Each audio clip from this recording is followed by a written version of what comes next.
បាទសកុំថ្មីជាមួយនឹងកម្មវិធី Open Sport បើវិលមកជួបគ្នាសារជាថ្មីទៀតហើយប្រិមិត្តបាទសម្រាប់ថ្ងៃនេះផងដែរគឺជាការប្រកួតជុំទី3បាទជុំចុងក្រោយបាទសម្រាប់ការប្រកួតជម្រុះក្នុងពូលបាទនៅក្នុងព្រឹត្តិការណ៍ World Cup ឆ្នាំ2026បាទហើយក៏អបអរបាទសម្រាប់ជម្រើសជាតិប៉ូទុយហ្គាល់បាទក៏ដូចជាអបអរបាទសម្រាប់ Cristiano Ronaldo ផងដែរបាទជាប់កំណត់ត្រាបាទ Guinness World Record បាទដែលគាត់អាចរកគ្រាប់បាល់បានបាទ6 World Cup ជាប់គ្នាបាទស្ដាប់ស្រាយសម្រាប់ Lionel Messi ផងដែរក៏រកបានតែ5បាទព្រោះដោយសារតែបាទទាត់ឆ្នាំ2010 World Cup 2010នៅសោតអាហ្វ្រិកានោះគឺគាត់អត់រកគ្រាប់បាល់បានទេ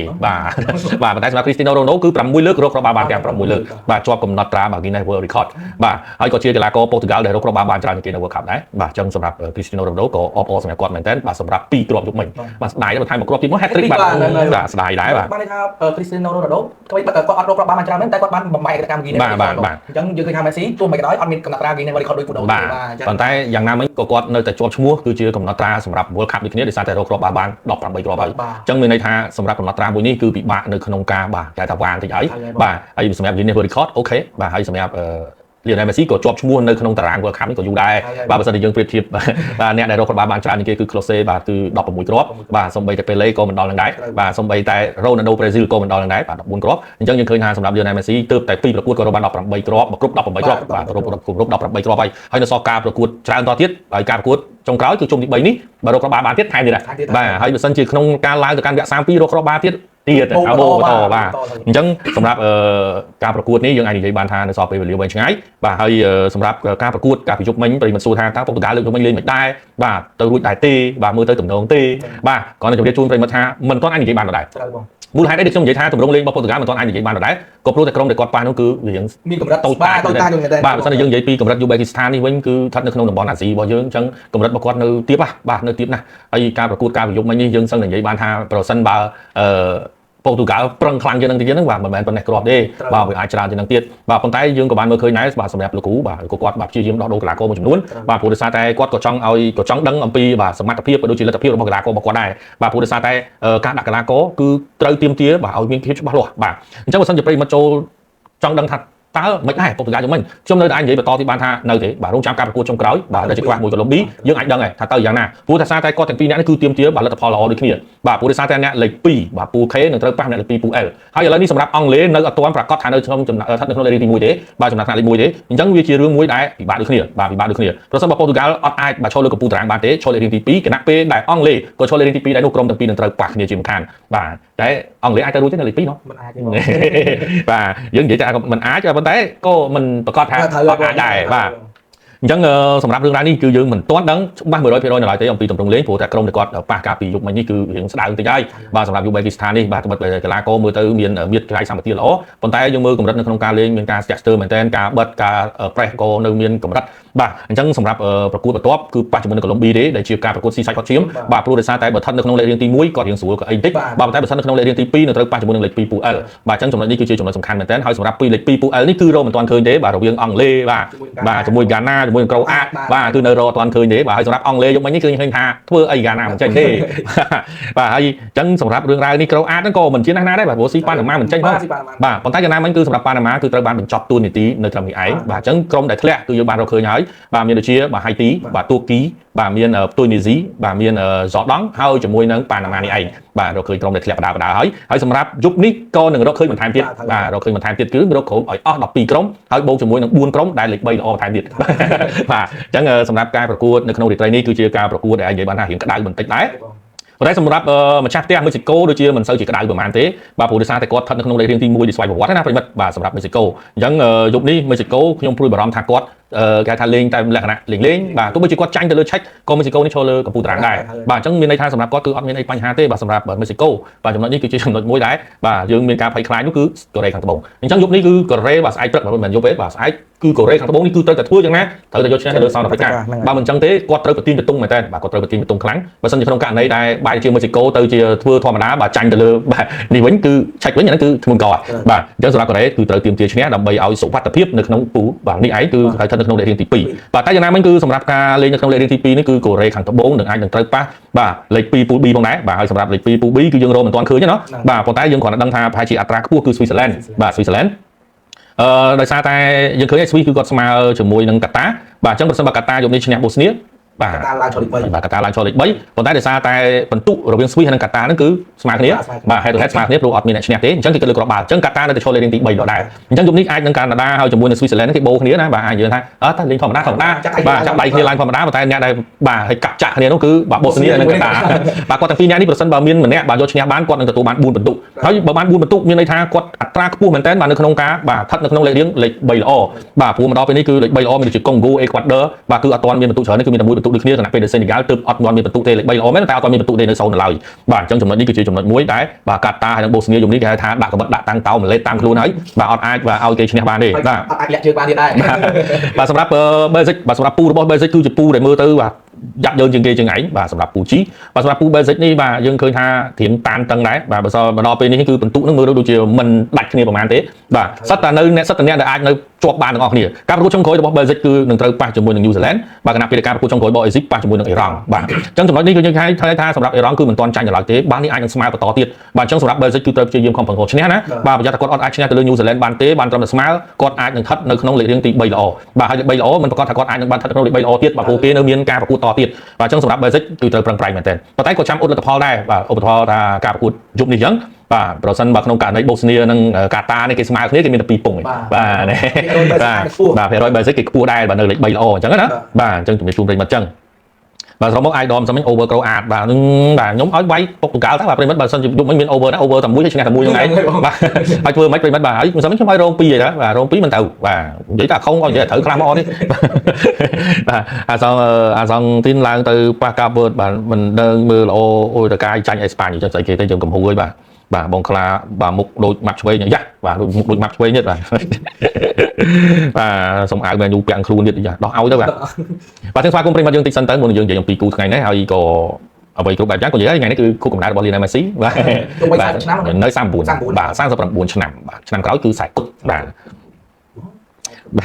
ទបាទសួស្តីបាទទៅកាន់បាទសំណាបាទសំណាងមែនបាទសួស្តីទៅកាន់ជាងវិតបាទក៏ដូចជាងួនសុបិនបាទអ៊ូសំអូនច័ន្ទវិសា KH បាទដូមីណូសាណាយុទ្ធក៏ដូចជាបាទពីសូធីរៈព្រំបាទក៏ដូចជាសាលបាទនៅកុសលបាទសុគ្រីអេស្មែលបាទនៅកុសលបាទសួស្តីបាទសួស្តីទៅកាន់ម៉ាត់បាទសួស្តីទៅគ្នាបាទហើយសួស្តីទៅកាន់នូវបន្ថនញឿនបញ្ញាបាទហើយសំណាងមែនបាទហើយអែមសៀងហុនបាទដំណងលេងមិញផ្លាយច្រើនដែរបាទអញ្ចឹងគួតមួយកូឡុំប៊ីមិនដែរអត់ទាន់ដឹងទេណាបាទទីខ្ញុំនិយាយរឿងហ្នឹងតបាទជីងឆាយបាទក៏ដូចជាបាទវិចិត្រវងបាទនៅអត់ទាន់បាយទេបាទក៏ដូចជាកាណាបាទព្រឹកមិញគ្រប់គ្រងបាន 21% ទូនអង់គ្លេសបាទជារឿយបាទស្អីឆ្លងបានក៏ដូចជាបាទរ៉ារ៉ាបាទសុភ័ក្រស្អាងបាទពីទ័រធីគួងបាទចេះចូលមើលតនិយាយប៉ូទុយហ្គាល់បាទដល់ណាប៉ូទុយហ្គាល់ភាគរយឡើង 90% ហើយបាទសម្រាប់ប៉ូទុយហ្គាល់អត់បញ្ហាទេប្រិមិត្តបាទដូចខ្ញុំនិយាយត្រៃទៅកាន់ប្រិមិត្តចឹងថា4បន្ទុកបាទគឺអត្រាខ្ពស់ណាស់បាទនៅក្នុងការឡើងទៅកាន់វគ្គ32ក្រុមព្រោះគេជ្រើសរើសយកក្រុមដែលមានលេខ3ល្អបាទអញ្ចឹងសម្រាប់ក្រុមលេខ3ល្អប្រិមិត្តដឹងស្រាប់ហើយក្រុមខ្លះបាន12បន្ទុកក្រុមខ្លះបាន13បន្ទុកទេបាទអញ្ចឹងបើសិនជាយើងមាន4បន្ទុកគឺបាទអត្រាខ្ពស់ហើយប្រកួតចុងក្រោយសុំត្រឹមតែស្មើក៏ទៅកាន់ការប្រកួតបានដែរបាទអញ្ចឹងអត់បញ្ហាទេបាទហើយថៃសានលីបាទស្ដីទៅកាន់បាជាសេតាបាទរងម៉ារ៉ុកឲ្យបានអត់ទេយ៉ាបាទប្រយ័ត្នណាម៉ារ៉ុកចង់ឈ្នះបាទប្រយ័ត្នគូថ្នាក់បាទសាជេគីបាទគាត់ឡើងទេបដូរឡើងបាទខ្ញុំជឿជាក់ថាឡើងអត់បញ្ហាទេសុផាស្ដីបាទពុទ្ធការ%ឡើង 90% បាទស្ដីទៅកាន់វិចិត្រវងបាទយូបេគីស្ថានក៏ធ្លាក់ដែ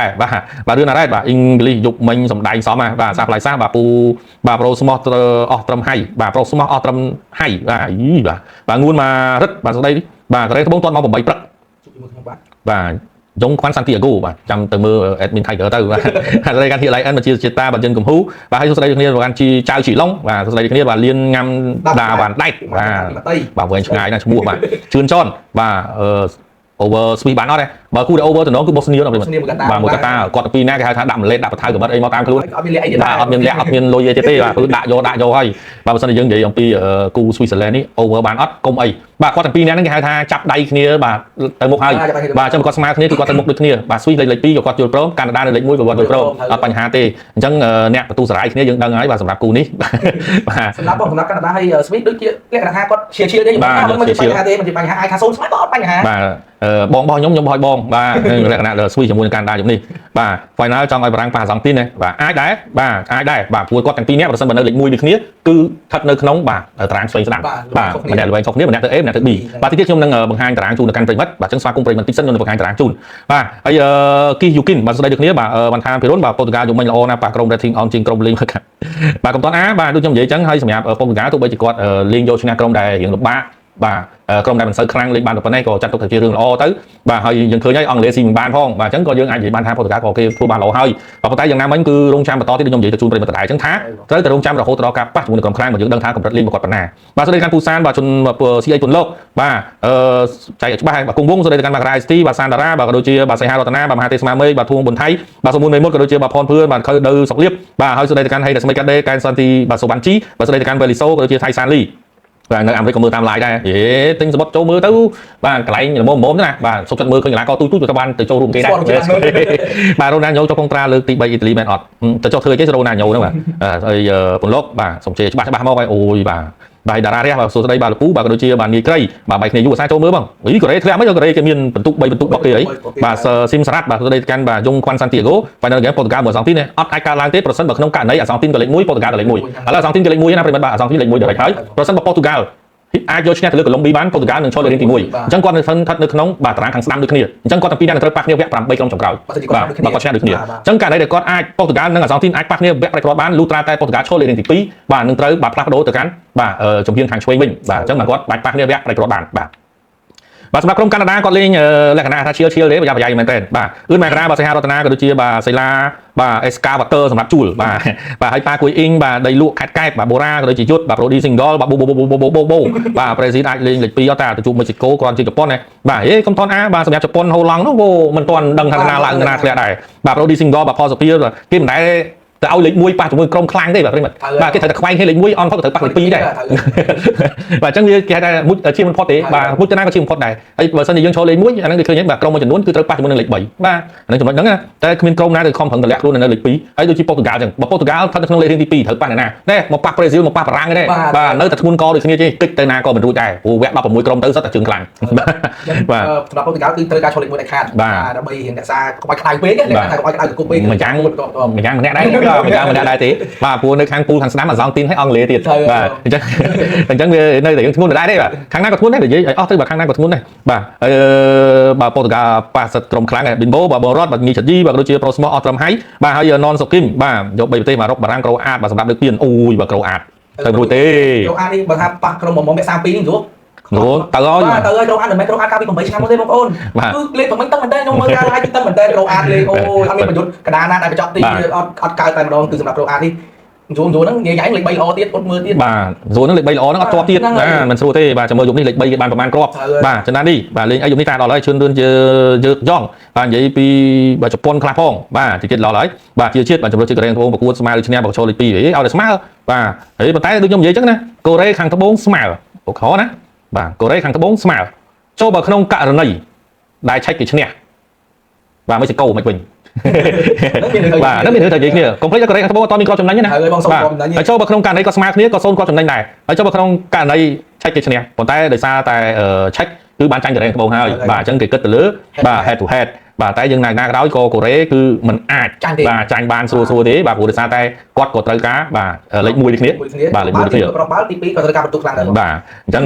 អាចនិយាយបានថាគាត់លេងស្មើក៏បានដែរបាទវាអត់មានអីត្រូវឈឺចិត្តស្អិតទ្រូងទេបាទគាត់ថាអ្វីដែលគាត់ត្រូវលេងគឺគាត់ក៏ចង់បានលេខ1ដូចគ្នាបាទដើម្បីគេចពីកន្លែងដែលបាទបាទបាទស្លាយបាទចម្រុង CO បាទក៏ដូចជាសឿនកំសាន្តបាទតារារះបាទសួស្ដីបាទលោកពូបាទណនសុគីមបាទសួស្ដីទៅកាន់ពងលីសៀងបាទហើយក៏ដូចជាចម្រើនយើងយ៉ងបាទយើងយ៉ងបាទសួស្ដីទៅកាន់ប្រូថៃបាទចន្ទណាឌីបាទនិតអូនក៏ដូចជាភីសុផលបាទទឹកថេងបាទកៅសមលីបាទសួស្ដីគ្នាទៅកាន់បុតបាទពើមានស៊ីវិចបាទសុកច័ន្ទបាទជឿនចនបាទញចុងបាទឆុងបាទសួស្ដីទៅកាន់លេងបូរីបាទសុកមុនមេមុតបាទសាបាទតិនសាវិនក៏ដូចជាបាទហៀថាបាទបូបាទភេងថានៀតបាទក៏ដូចជាបាទជីងឆាយបាទមីស្ទ័ររ៉ែបាទក៏ដូចជាបាទមានពិសាលបាទក៏ដូចជាបាទដាសាន់ដាបាទកងច័ន្ទបាទក៏ដូចជាបាទខៅសុកលៀបបាទលីសាន់ដ្រូក្រេបាទក៏ដូចជាបាទហៀឈីនបាទសួស្ដីគ្នាទៅកាន់ពងលីសៀងបាទក៏ដូចជាសាឡេបាទម៉ារ៉ា NK បាទប៉ាគួយអ៊ីបាទក៏ដូចជាបាទសុំណាងមែនបាទក៏ដូចជាបាទខ្វាន់សាន់ទីអាហ្គោបាទថលវាសនាបាទហើយក៏ដូចជាបាទលៀងកំហួរបាទជាងឆារួតបាទគង់ច័ន្ទបាទយុនកំហូបាទហើយមេងចូលឡូបាទស្រុនកំហួតបាទស្រុនលេងទៅកាន់ពងលីសៀងបាទសមុនមេមុតបាទងឹមសមេតបាទវអូនរតនាបាទសុផានុត KA បាទក៏ដូចជាបាទហាក់វឿតវៀនបាទកៅសូម៉ាលីបាទឆៃសុជាយ៉ាងឋានបាទជាងរឹតក្រុងសួងបាទហើយហ៊ីវីត្រ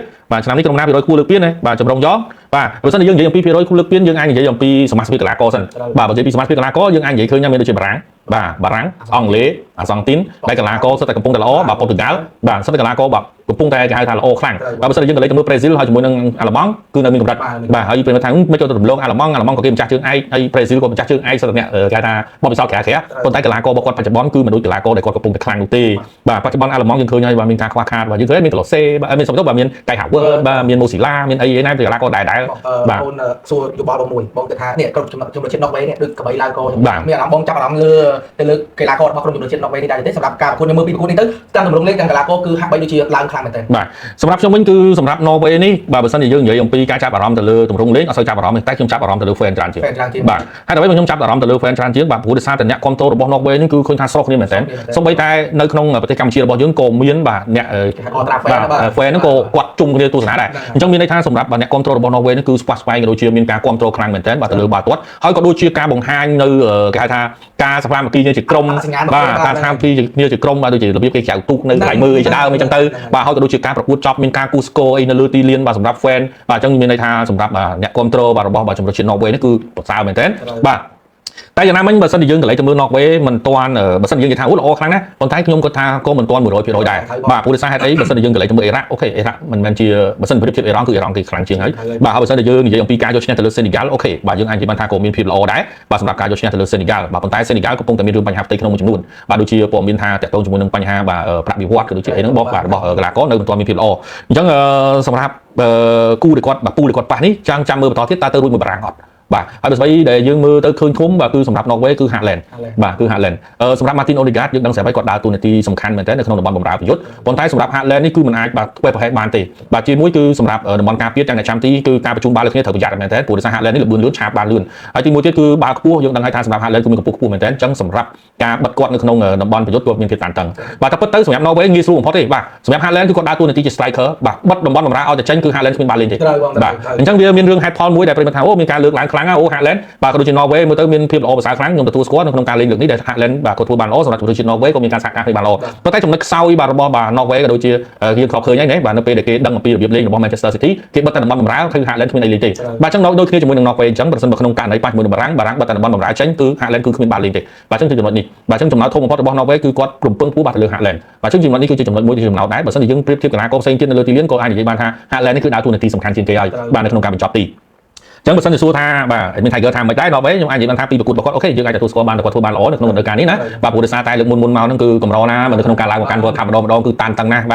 បាទតែការឡើងនេះក៏អាចនិយាយបានថាវាជារឿងល្អមែនទេបាទសម្រាប់ Haaland បាទដែលបច្ចុប្បន្នគឺរកបាន4គ្រាប់ស្មើជាមួយនឹង Mbappé បាទហើយអ្នកដែលរកបានច្រើនជាងគេគឺ Lionel Messi គឺ5គ្រាប់ហើយបាទអញ្ចឹងចំណុចនេះក៏ខ្ញុំបានរៀបរាប់ជូនប្រិយមិត្តហើយដែរបាទជាមួយ Admin Tiger បាទសម្រាប់ខ្ញុំគិតថា Norway នេះគឺថាមួយមិនសូវជាជ្រៅទៅមិនសូវជាឆ្ងាយទេបាទពួកគេយល់អំពីការលេងរបស់គាត់ច្រើនបាត់ទៅហើយបាទវាសឹងតែស្តៀងជាមួយ Man City អញ្ចឹងបិទតែបម្រើជាប់ Haaland គឺចាប់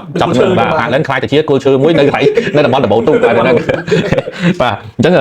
សម្រាប់រឿងរ៉ាវនេះបាទខ្ញុំជូនទៅកាន់ Admin Tiger ប៉ុណ្ណេះបាទប៉ុន្តែបើសិនជាយើងប្រៀបធៀបជាមួយនឹងបារាំងវិញបាទងាកទៅឆ្វេងក៏ប្រយុទ្ធងាកទៅស្ដាំក៏ប្រយុទ្ធងាកមកកណ្ដាលក៏ប្រយុទ្ធគ្រប់កន្លែងបាទដឹងទៅរកកន្លែងណាបិទអ្នកណាទុកអ្នកណីទេបាទបើសិនជាដាក់ Ryan Cherky ជាតំបន់បម្រើមួយទៀតគឺប្រយុទ្ធជាងស្អីទៅទៀតបាទដឹងបិទអ្នកណាទុកអ្នកណីទេបាទចំណុចបារាំងបើសិនជាយើងកន្លែងទៅមើលតំបន់បម្រើអូខេយើងអាចនិយាយបានថាវានៅខ្លះបើអត់ទាន់មានបម្រើស្ថិតនៅក្នុងកម្រិតកម្ពុជាដូចជានៅក្នុងប៉ូទុយហ្គាល់ទេណាបាទបើយើងប្រៀបធៀបនៅ West យើងប្រៀបធៀប Bruno Fernandes យើងប្រៀបធៀប Vitinha អូខេបាទបារាំងចាញ់ហើយប៉ុន្តែបើសិនទៅប្រៀបធៀបតំបន់ប្រយុទ្ធវិញបាទប៉ូទុយហ្គាល់មិនដូរទេបាទព្រោះតែសារតែស្លាប់ឆ្វេងក៏មានស្លាប់ស្ដាំក៏មានប្រយុទ្ធកណ្ដាល Dembele ហើយ Mbappé ទៅរហូតណាទៀតលោកឲ្យព្រះអង្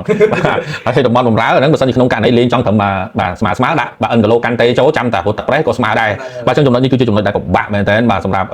់ការលេងជាមួយនឹងជំនឿជាតិបារាំងក្នុងឆ្នាំថ្មីនេះបាទបើសិនជាយើងប្រៀបធៀបកាលពីរដូវកាលមុនអូខេបាទបារាំងមាននៅរឿងស្ទាក់ស្ទើរខ្លះ Dembele កាលនោះក៏យើងមិនបានជួយអីច្រើនទៅកាន់ Mbappé ដែរបាទប៉ុន្តែបើសិនជាលើកនេះណាយើងឃើញហើយ Dembele គឺគ្រូបានយល់ពីគាត់ហើយបាទ Dembele អាចលេង90នាទីបានទេគាត់ត្រូវលេងអស់ធំមិនត្រឹម70នាទីបាទអញ្ចឹងយើងឃើញលោក Luis Enrique អត់ដែរដាក់ Dembele លេងពេញម៉ោងទេបាទព្រោះដោយសារហេតុអីគឺបើសិនជាគាត់លេងពេញម៉ោងគាត់ប្រឈមជាមួយនឹងបញ្ហា14ហ្មងហើយល្បឿនរបស់គាត់គឺមិនល្អហ្មងទេបាទថមថយតែបើសិនជាឲ្យគាត់លេងត្រឹមតែមួយតង់ឧទាហរណ៍ថាតង់ទី2បាទឲ្យគាត់លេងខ្ញុំធានាហ្មងថា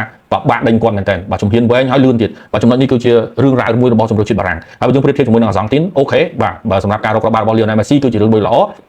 ប៉ុន្តែបើសិនជាយើងទៀតតំបន់បម្រើយើងអាចទទួលស្គាល់ដែរសម្រាប់ Enzo Fernandez ដែលគាត់បំពេញតួនាទីខ្ពស់មែនទែនបាទនៅក្នុងតំបន់បម្រើពេញតួតែម្ដងបាទមិនថាបម្រើការពារមិនថាបម្រើប្រយុទ្ធគឺ Enzo Fernandez នេះបាទធ្វើបានល្អប៉ុន្តែចំណុចធំមួយរបស់ជំនឿជាតិអាសង់ទីនគឺតាក់ទងជាមួយនឹងបកាយសម្បទាបាទកីឡាករមួយចំនួនគឺរៀងទូចបាទដូចជា Lionel Messi Enzo នេះក៏ទូចបាទហើយដូចជាអ្នកខ្សែការពារ Martinez ក៏ទូចដែរបាទប៉ុន្តែចំណុចដែលទូចរបស់ Martinez ទូចមែនតែប៉ុន្តែកុំនិយាយថាអ្នកធំទេទៅចង់លេងមួយខ្សែការពាររូបនេះបាទ Haaland បិទអត់ឲ្យទៅរួចបងហើយខ្ញុំចង់សួរមួយចំណុចទៀតបងដូចជា Dembele បងតែចំណាំមើលដូចគាត់បញ្ហារបួសញោមញីខ្លាំងដែរតែគាត់តស៊ូឈ្នះមកវិញគាត់ល្អលើសដើមលើសពីមុនទៀតខ្ញុំថាចំណុចនេះហើយឃើញថា Dembele គឺគាត់តស៊ូនឹងថាចង់យកឈ្នះនឹងខ្លួនឯងចំណុចមួយវាតាក់ទងចេះបាទពេលខ្លះទៅគឺដោយសារតែ manager គិតពីតំណែងគាត់ច្រើនជាងអ្វីដែលគាត់មានអញ្ចឹងដឹងតែគាត់នៅក្នុងប្រយុទ្ធគាត់លឿនណាអញ្ចឹងតែដើរឲ្យគាត់លេងបាទពេញម៉ោងតែដើរឲ្យគាត់លេងនៅតំបន់រ៉ូលមួយដែលកំពុងតែគ្រោះថ្នាក់បាទតែនៅពេលដែលគេយល់ពីគាត់បាទដូចពី Enrique គាត់ឡើងមកអញ្ចឹងគាត់យល់ពី Dembele អញ្ចឹងការដើរឲ្យ Dembele លេងគឺមិនមែនដាក់គ្រប់ពេលវេលាឲ្យគាត់ត្រូវតែប្រយុទ្ធទេបាទហើយក៏មិនមែនដាក់គ្រប់ពេលវេលាឲ្យគាត់ត្រូវមកជួយខាងក្រោមណាគាត់ដើរតួនាទីសំខាន់ណាស់គឺសម្រាប់បើ counter អញ្ចឹងការរៀបចំបែបនេះគឺមានន័យថាកាត់បន្ថយកម្លាំងរបស់គាត់លើទីលានបានច្រើនការកាត់បន្ថយកម្លាំងរបស់គាត់នឹងហើយដែលជួយសម្រាលនៅការរបួសរបស់គាត់បាទអញ្ចឹងចំណុចនេះគឺជាចំណុចមួយកីឡាករពេលខ្លះយើងដឹងហើយគាត់ខ្សែប្រយុទ្ធប៉ុន្តែយើងប្រើការគាត់ខ្លាំងពេកគាត់ធ្វើឲ្យគាត់មានបញ្ហាដូចគ្នាដែរបាទអញ្ចឹងឧទាហរណ៍ថារថយន្តបាទសាំងរថយន្តម៉ាស៊ុតវាខុសគ្នាបាទអញ្ចឹងបើសិនជាក្នុងករណីយើងជិះរថយន្តសាំងយើងត្រូវធ្វើម៉េចយើងជិះរថយន្តម៉ាស៊ុតយើងត្រូវធ្វើម៉េចយើងត្រូវដឹងចំណុចហ្នឹងហើយយើងដឹងថាសម្រាប់ Dembele នេះគឺគាត់អាសារបួសហើយអញ្ចឹងបើសិនដឹងគាត់អាសារបួសហើយយើងខំប្រឹងដែរគាត់លេងពេញម៉ោងមិនរបួសទៀតបាទអញ្ចឹងដើរគាត់លេងតែប្រហែលនាទីបានបាទឧទាហរណ៍ថា45នាទីឬក៏60នាទីបាទចូលតង់ទី1តង់ទី2នាទីទី70ដកចេញបាទនៅឃើញលោកលូវី Enrique បាទទម្រាបរបស់គាត់គឺ Dembele អាចលេងពេញម៉ោងបានទេបើអត់ដាក់គាត់គឺត្រូវតែដាក់គាត់ទម្រាបមួយណាដំបូងគឺត្រូវដាក់គាត់នៅតង់ទី2បាទហើយតង់ទី2ចូលមកអ្វីដែលគាត់ចូលមកគឺប្លែកតែម្ដងលបឿនរបស់គាត់គឺការលេងរបស់គាត់គឺប្លែកតែម្ដងព្រោះសោះគាត់ថ្មីបាទកម្លាំងបាទគេហៅថាស៊ីងណាបាទអញ្ចឹងចំណុចនេះបើប្រេស៊ីលអាចឡើងដល់វគ្គណាដែរបាទសម្រាប់ប្រេស៊ីលបើគិតមកដល់ពេលនេះ Rafinha អត់ទាន់ជាពីរបួសទេតែជួនដំណឹងល្អសម្រាប់ថ្ងៃស្អែកគឺ Neymar បាទបានត្រឡប់មកវិញហើយបាទប៉ុន្តែសម្រាប់ការដាក់មួយអ្នកដំបូងគឺក៏អត់ដាក់គឺអត់ដឹងទេបាទប៉ុន្តែទាំងបាទសម្រាប់ខាងក្រុមគ្រូពេទ្យរបស់ជំនឿជាតិក៏ដូចជាលោក Carlo Ancelotti បាទបាននិយាយបន្ថែមមកតើតើជាមួយនឹង Neymar គឺអាចមានឱកាសច្រើនមែនទែនយល់គាត់ហ្វឹកហាត់ពេញ session ហើយបាទការពីម្សិលមិញគឺ full session តែម្ដងអញ្ចឹងគ្រារាល់កីឡាករដែលអាចហ្វឹកហាត់ full session បានហើយបានតែគាត់ fit ហើយអញ្ចឹងសម្រាប់ Neymar fit ហើយប៉ុន្តែដាក់ឬក៏មិនដាក់អាស្រ័យលើលោក Carlo Ancelotti បាទតែគាត់ដាក់អត់ប៉ុន្តែយ៉ាងណាមិញគឺសម្រាប់ Rafinha របស់របួសអញ្ចឹង Neymar នេះក៏មានអត្ថប្រយោជន៍ខ្ពស់ដែរនៅក្នុងការជំនួសតំណែង Rafinha បាទអញ្ចឹងចំណុចនេះអាចនឹងដឹងនៅថ្ងៃស្អែកបាទ Neymar រកគ្រាប់បាល់បានអត់បើសួរថា Neymar អាចរកគ្រាប់បាល់បានអត់ខ្ញុំសុំតែមួយទេ Neymar ហ្នឹងគឺកុំឲ្យរត់របួសទៀតទៅបាទនិយាយមកទៅគឺប្រសិនបើ Neymar នេះបើគាត់លេងកុំព្យាយាមលេងតែឯងពេកបាទលេងតែឯងពេកគាត់ព្យាយាមចង់និយាយថាបញ្ជូនឲ្យបានច្រើនបាទគាត់ចេញជើងគាត់ឲ្យបានច្រើនបាទព្យាយាមអូសខ្លះឲ្យបញ្ជូនចេញផុតជើងគាត់បានច្រើនប៉ុន្តែរកកន្លែងដែលគាត់របួសហ្នឹងគឺលុញហ្នឹងឯងស្ទាយបាទលុញ1 2ផុត2ញាក់ទី3មកគេអត់ទុកទេនឹងខ្វិតអីនឹងចំណុចហ្នឹងញាក់គេដាច់ម្ដងអត់អីញាក់ដាច់2ដងតែ3ដងគឺទៅទាំងភ្នែកហើយបាទអញ្ចឹងចំណុចមួយគឺគាត់អត់អាចធ្វើអញ្ចឹងបានទេគាត់មិនមែនបើសិននិយាយថាគាត់អត់ដែរបញ្ហាទៅវាអត់អីប៉ុន្តែបញ្ហារបស់គាត់ច្រើនណាស់តែទៅជាមួយបញ្ហារបួសអញ្ចឹងគាត់ត្រូវតែស្រឡាញ់ខ្លួនឯងប៉ុន្តែមើលគាត់លេងគាត់ចូលចិត្តអញ្ចឹងបវលអូបាទហើយឥឡូវគេអត់ខ្វល់ទេបាទបវលអូឆ្វាច់ហ្នឹងបាទហ្នឹងចំណុចហ្នឹងបាទហើយដឹង Dembele បាទពេលក្លឹបគ្រូមានអនាគតបើក្រៅពីប៉ារីគឺដូចអាប៉ែហើយបាទអាប់ដេតបាទ Enzo ទៅរៀលផងថាព័ត៌មានចុងក្រោយសម្រាប់ Enzo Fernandez បាទគឺមានការចាប់អារម្មណ៍ពី Real Madrid ប៉ុន្តែការដាក់តម្លៃផ្ទេនោះគឺកប់សេរីតែម្ដងសម្រាប់ Chelsea បាទដូចជា140 150លានបាទអញ្ចឹងរៀលហ៊ានអត់